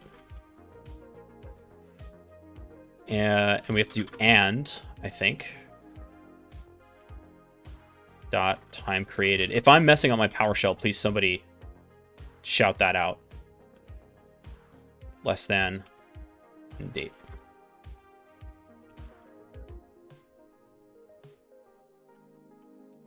Didn't get an error. Great. So you can kind of see that we cut that down a little bit more. And by the way, like that was just pure luck / practice. Let's look at that command in a little bit more detail. So we're using a filter hash table to get the sysmon logs. I'm just getting event ID 1. What I'm looking at is all the processes that were created in that specific time. And you can kind of see that I've got, starting at 9:53 a.m., right, I have a few processes happening. And what I did was I took all of the processes, the process creations, and I piped it to a where statement. Now, where statements in PowerShell are a little bit funky. So what you're doing is you're creating a block here, and inside of this, the $_ refers to the given object in the array that you're trying to perform an operation on. And each one of those has a time created property, which is what we're accessing. We're using the greater than operator, which is -GT in PowerShell. And remember, the time created is this date time object, the same kind of objects that we generated with getDate. So we're comparing that to make sure that it's greater than, it could also be greater than or equal to, but greater than the start date. And we're combining it with another expression with the and operator. We're making sure that it's less than the end date. So we're creating a time window with this comparison. This is like, it's a really funky way of doing it, but I find it to be the most efficient way of doing it rather than trying to filter it in the task event viewer, or sorry, the Windows event log viewer, just because that thing is so cumbersome. Once you get a handle on how to do this in PowerShell, you can cut through your data in a really, really efficient way. So you see we have, you know, a handful. We could do like, how many is this? We do measure object for procs. 33 objects. So definitely down from the 278. Now we'll select, we don't have a lot of data here, because if we do procs 0 and get member, because get member tells us all the things that are in that object, you'll see that we have some data, right? But mostly the data is going to be, much like we saw before, is going to be in the message.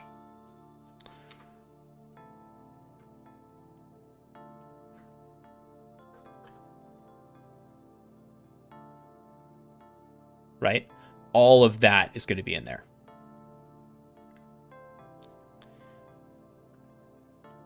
So what I really want to see is the command line.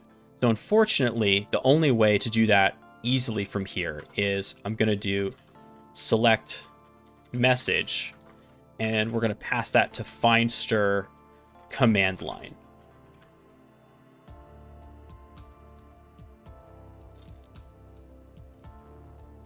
Why didn't that work? Oh, because I have to do select expand property.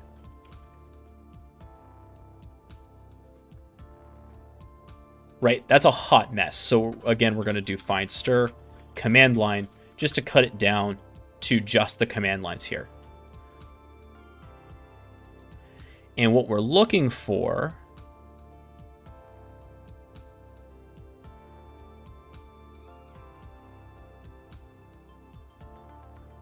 okay, here's our evil.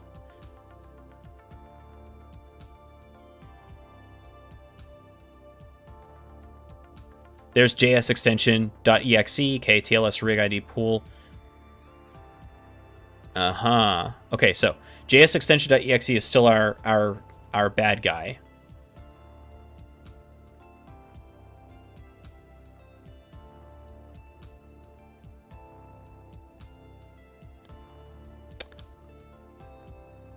Now we'd have to look at jsextension.exe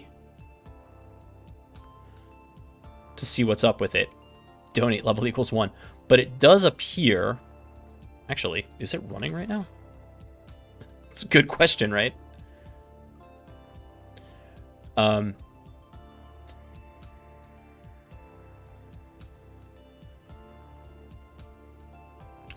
am I doing this here? I should be doing this in PowerShell.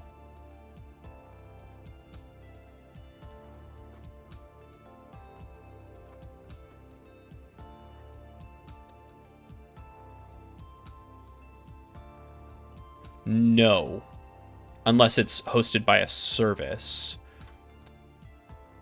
Which is entirely possible. But we didn't see any of those in auto runs or anything.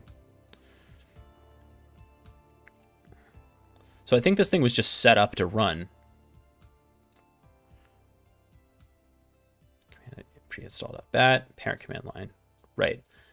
So preinstall.bat did this for us. TLS, rig ID, Q, output, pool, mine xmr.443, port 443. Okay.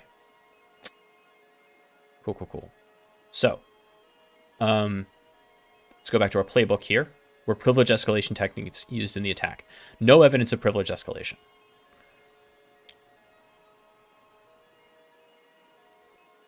What I said? Which technique? None. No credential access. Just a coin miner. Yes. Device needs to be isolated, which we've done. Containment, we did do that.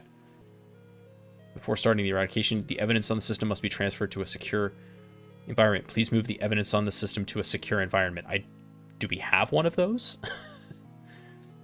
I'd love to. But we want to look at these preinstall.bats. In fact, let's look at this preinstall. We're going to open this with Notepad. Git for Windows. No. Just Notepad, please. There we see that, right?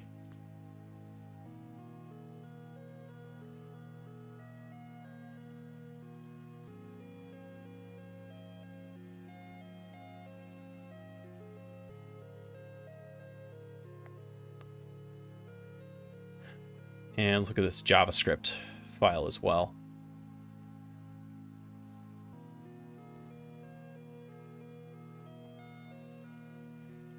Bin bash preinstall.sh.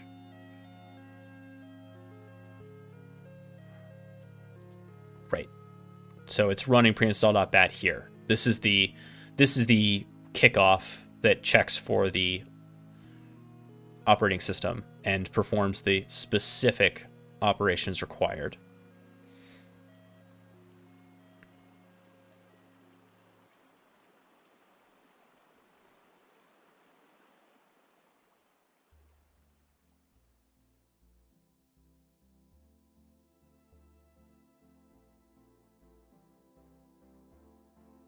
Okay.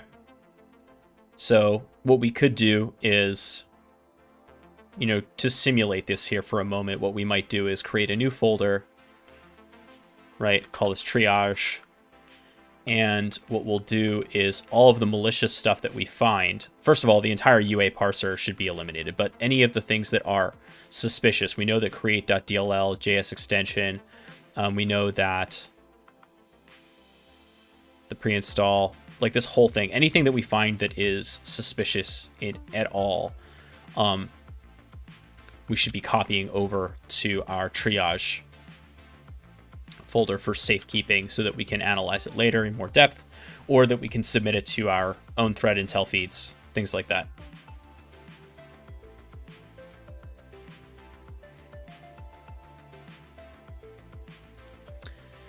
And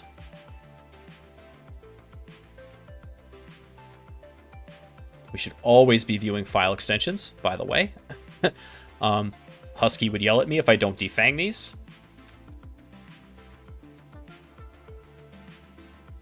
So we're going to rename this to .malsample. Question for chat, do I need to do that for any of the other extensions in here?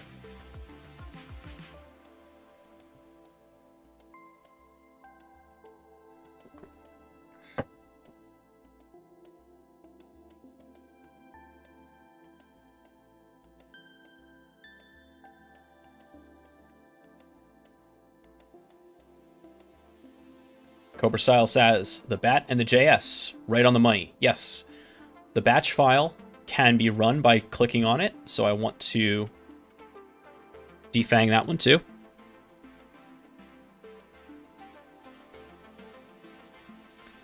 And JavaScript insanely can also be run by clicking on it in Windows, so we're going to defang that one as well.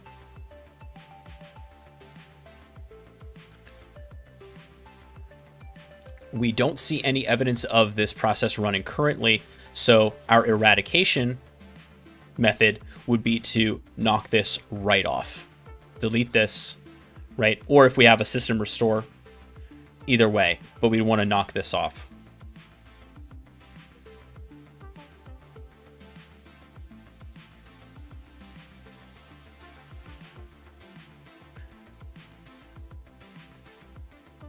Now that we've saved our sample. Okay, we're also going to, now we don't actually have a secure place to put this, but we would also want to put auto runs in here. Or I should say we want to clean up once we're finished. Okay, eradication. Destroying a malicious file, user other suspicious. We've done so. Recovery phase is restoring all affected systems. By the way, I really like that they're walking you through every phase. It's not just like find the bad thing. Now it's like find the bad thing, now fix it. Because you really do have to do the whole process, right? In real life, you don't just get the flag and then go on to the next challenge. You have to recover the system.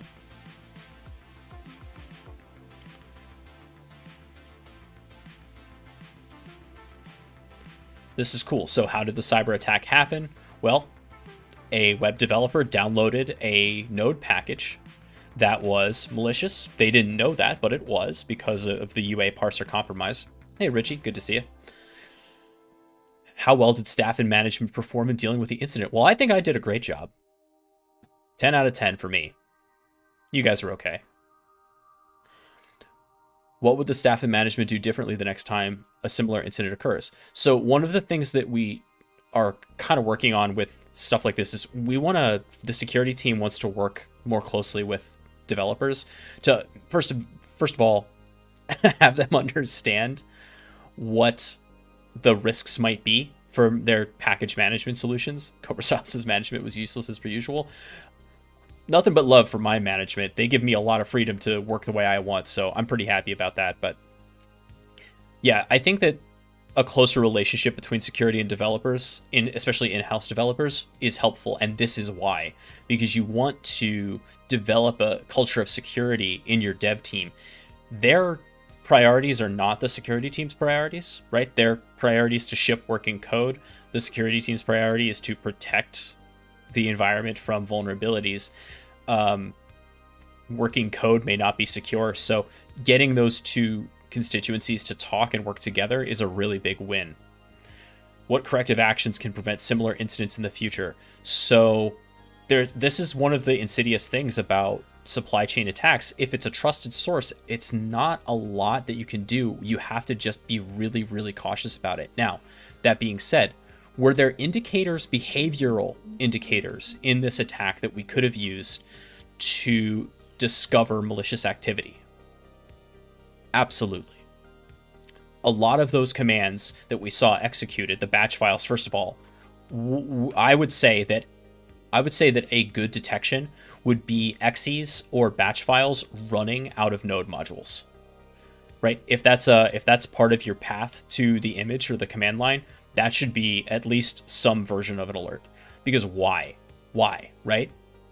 Batch files and exes in node modules? I don't know.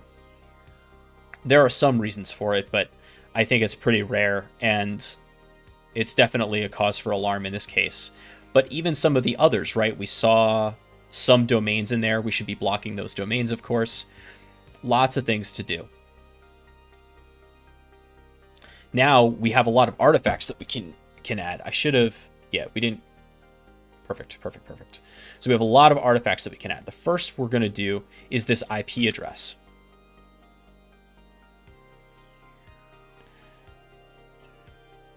right? It's the miner source. We'll also add the jsextension.exe hash.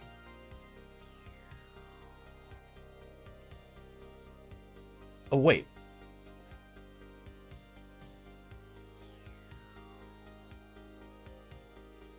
Hey, let's defend. Give us SHA-256 hashes, please. We're not using MD5 anymore. You gotta give us a SHA-256 option here.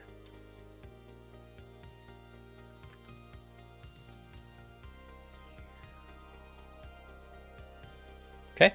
Now, we did have a few other artifacts. What are some other artifacts that we saw that we can add to this alert?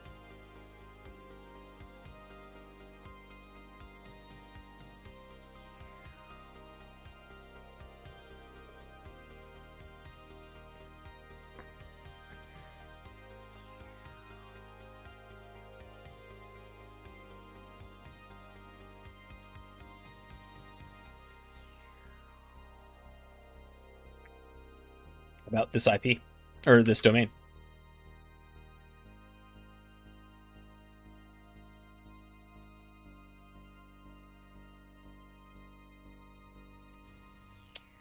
freegoip.app, since I can't copy and paste.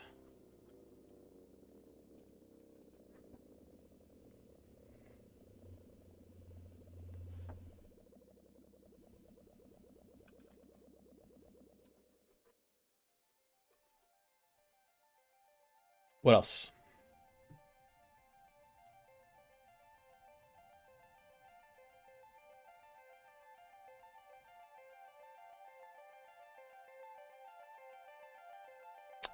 GeoIP. I'm not sure if there was GeoIP. There was free GeoIP. Yeah, you're right. You're right. Free GeoIP. Good call.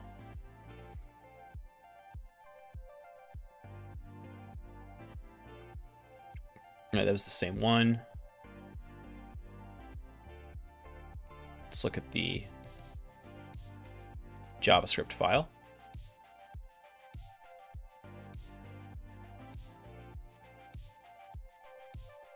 Preinstall.bat, which we didn't actually have the hash for, right?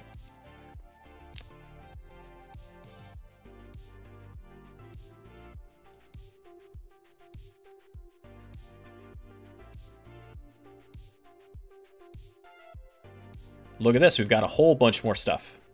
We've got citations herb.at.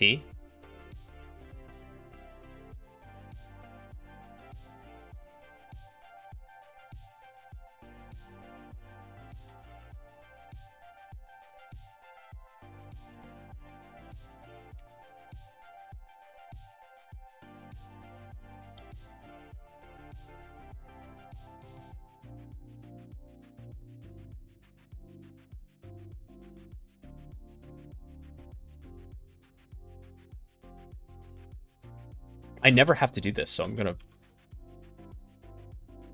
get file hash. Duh, of course. And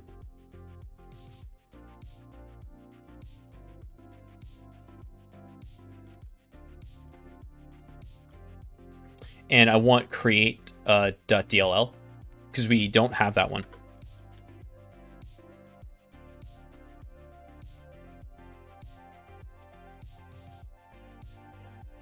Algorithm. Get out of here.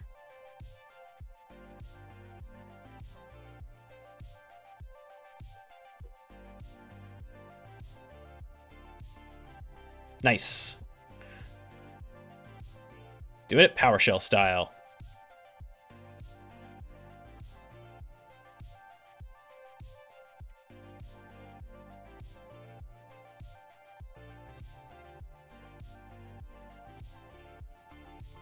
And while we're at it, I think there was another file that we wanted to get the hash for, right? Let's get, because we had JS extension, let's get preinstall.bat as well.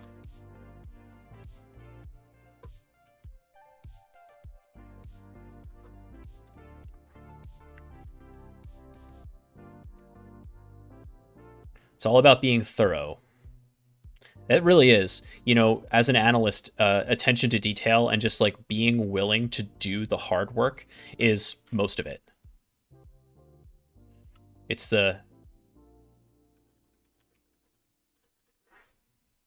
extra step. It's the just paying attention to the things that people aren't willing to look at. I think a lot about how it was an analyst in her first month at FireEye, just looking at alerts. And it was in the situation like when you're a new analyst, you don't know yet what's weird and what's not, so you kind of have to look at everything. And when you start out, I definitely was this way. I'm like, what's this? Is this bad? Everything's bad. Everything's malicious. Alert on everything. Investigate everything. And you spend a lot of time just freaking out about stuff that's normal, but you don't know that it's normal yet. Anyway, so this analyst was taking a look at two-factor authentication requests, right? And she noticed that there was a two-factor authentication request coming from a device that wasn't actually an enterprise managed device. And that was the initial discovery of the SolarWinds compromise. That was it. And if she hadn't looked at that alert and paid enough attention, who knows how long it would have been until something else tipped them off.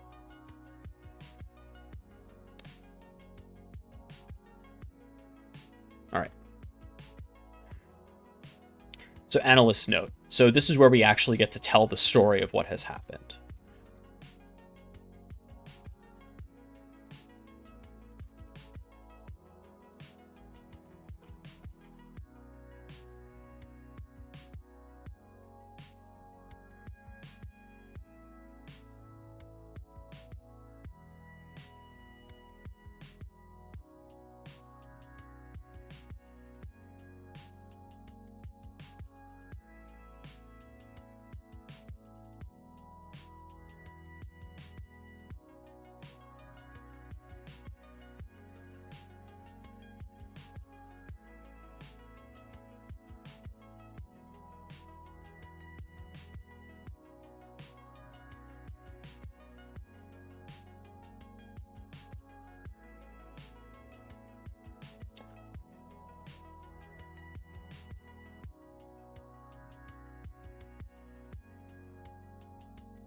You want to give as much detail as you possibly can for not just the people who will read this, but also you later, right? You are probably going to be reading this later.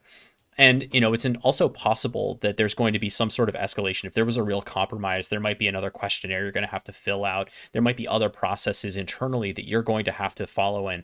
And the more detail that you provide for yourself up front, the less work you're going to have to do to backtrack and kind of backfill that information later. So definitely just be verbose, be thorough, take screenshots, take notes, build a timeline, make sure that you have just a full story of everything that's going on for an incident. Yes, it is annoying. Yes, it can be tedious, but that's the job, right? To make sure that you don't miss anything. You want to follow a pretty detailed process.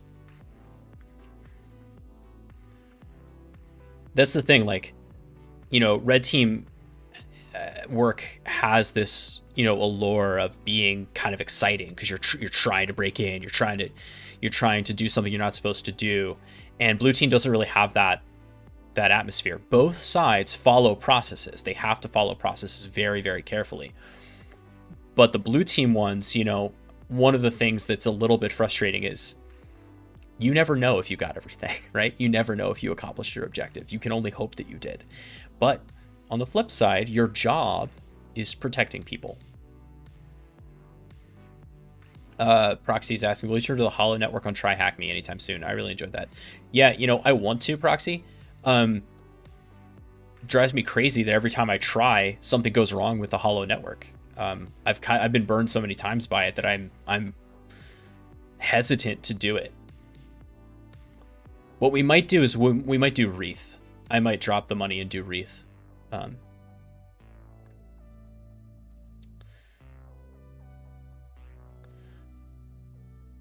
So no persistence or privilege escalation mechanism detected. Malicious files. removed from system. I don't believe it is free, Richie. Hold on a second. It's free with a streak.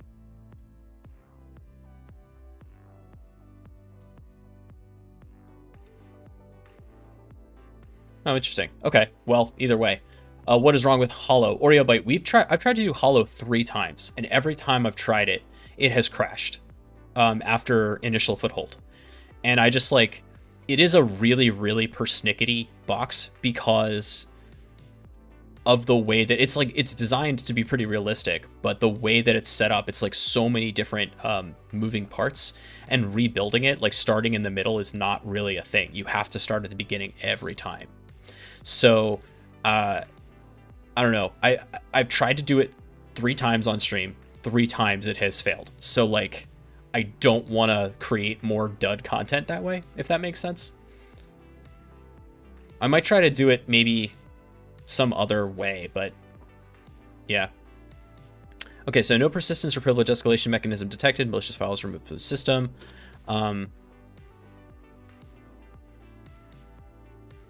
Now, in real life, I would also do a more comprehensive investigation on this box. I would use other tools. I'd use Redline. I'd use Deep Blue CLI. I'd use whatever other tools I had at my disposal to fully, ensure that this box was clean. But with what we did here, we didn't find any further malicious activity. It was limited to that coin miner. So, okay.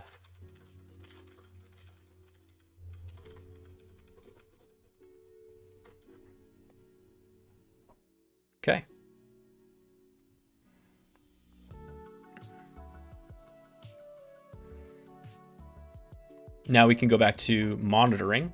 It takes us back there. We should terminate this, right? Yes, we should terminate this. And close the alert.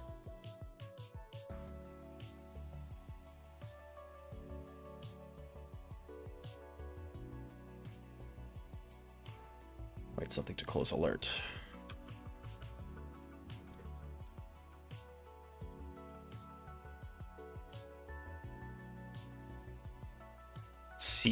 See runbook notes. I'm not rewriting all that stuff.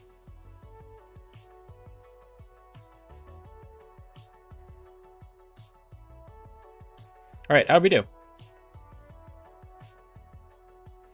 That's what's up. So we were correct in the privilege escalation and persistence areas. We found the malware. We got the type of malware. Very cool. I'll rate this case. This was good.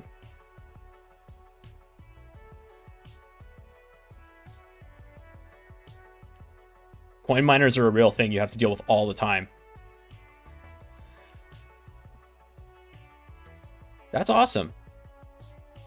So we've gone through the training. We've seen the new real-time interaction with the systems. I think that's really a nice piece of the incident response puzzle. Having that really adds to the verisimilitude of this platform. If I were onboarding a new analyst, I would obviously, train them in our environment. There's an official write-up for every alert on Incident Responder. You can find it in the Closed Alerts tab. Yes, I did see that. That is cool.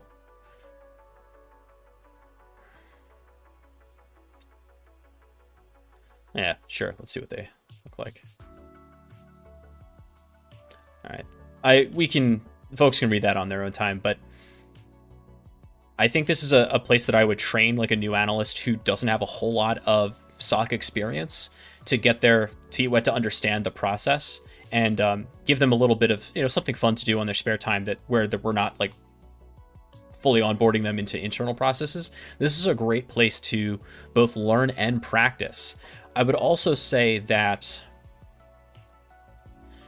it's not just about like knowing how to do that get win event stuff in PowerShell. It's not just about knowing how to do auto runs. It's about having the discipline to follow the process. And I really like how the playbook in Let's Defend walks you through that and enforces that process.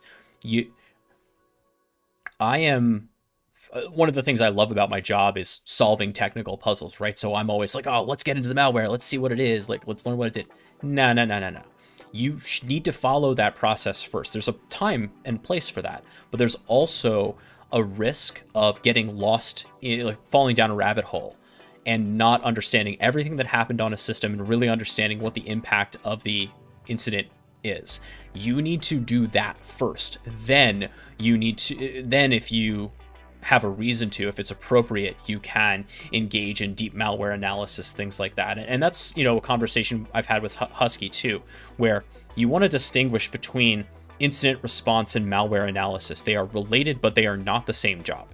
Incident response is, you need to make sure that this system is clean. You need to make sure that you understand how many systems were affected by a given compromise, and you need to get them back to working order, or you need to get them off the system, or off the network. Those are your jobs. The details of the what and the how come later, because again, your objective as an internal analyst or incident responder is to protect the business. If you don't know what the compromise is, right? If it's brand new and you don't have any sort of intelligence, like looking at hashes or looking at VirusTotal or anything else to tell you what it is, then yeah, you're going to have to dig into what the malware really is. But if you do have that information, then that's less important, because you can understand what the compromise is from that perspective and then use that to recover your environment. So yeah, another big win for Let's Defend. Don't forget the code BLCKFRDY, I think, for 50% off the paid version of Let's Defend right now. Go ahead and check that out. And a huge thank you to the Let's Defend team for not only creating this content, but providing early access so that we could check it out together. I had a lot of fun, and I'll continue to recommend Let's Defend as a platform for folks who are interested in SOC work. So I think that's going to do it for today, friends. Nice, smooth stream without too much frustration. Thank you so much for hanging out. Now, before we get out of here, a quick programming note. Next Tuesday is a little bit of a special stream for us. Tuesday is usually our Attack on Tuesday. It's our red team offensive skills. And it is also, in the United States at least, I think in other countries too, but it is called Giving Tuesday. What is Giving Tuesday? It is a day where nonprofits and charities use that day to meet their annual donation objectives. And I am donating my stream that day to helping a charity called Human IT, humani-t.org. This is a really great organization here in the States, and there may be some that are similar in where you live. But basically, Human IT's job is to end the digital divide by providing low-cost internet connections and computing devices and tech training to folks in need. So we are going to do a little bit of a giving drive. We're going to do some CTFs. Every flag that we capture on stream will be a represented donation to Human IT. All subs, bits, and other donations during that stream will go directly to Human IT. So if you can join us, it's going to be a great time, and for a good cause. And GoPro, thank you so much. Yes, those 3 subs will be moved directly to Human IT. Thank you so much. So we're gonna say goodbye for now, but we're going to check out the hack list. If you don't know the hack list, there we are. We are Legion. Does it look like... Oh, Gamozo is streaming. Okay, cool. Let's go raid Gamozo. And until next time, friends, be good to yourselves, be good to each other, happy hacking, and we'll see you next time.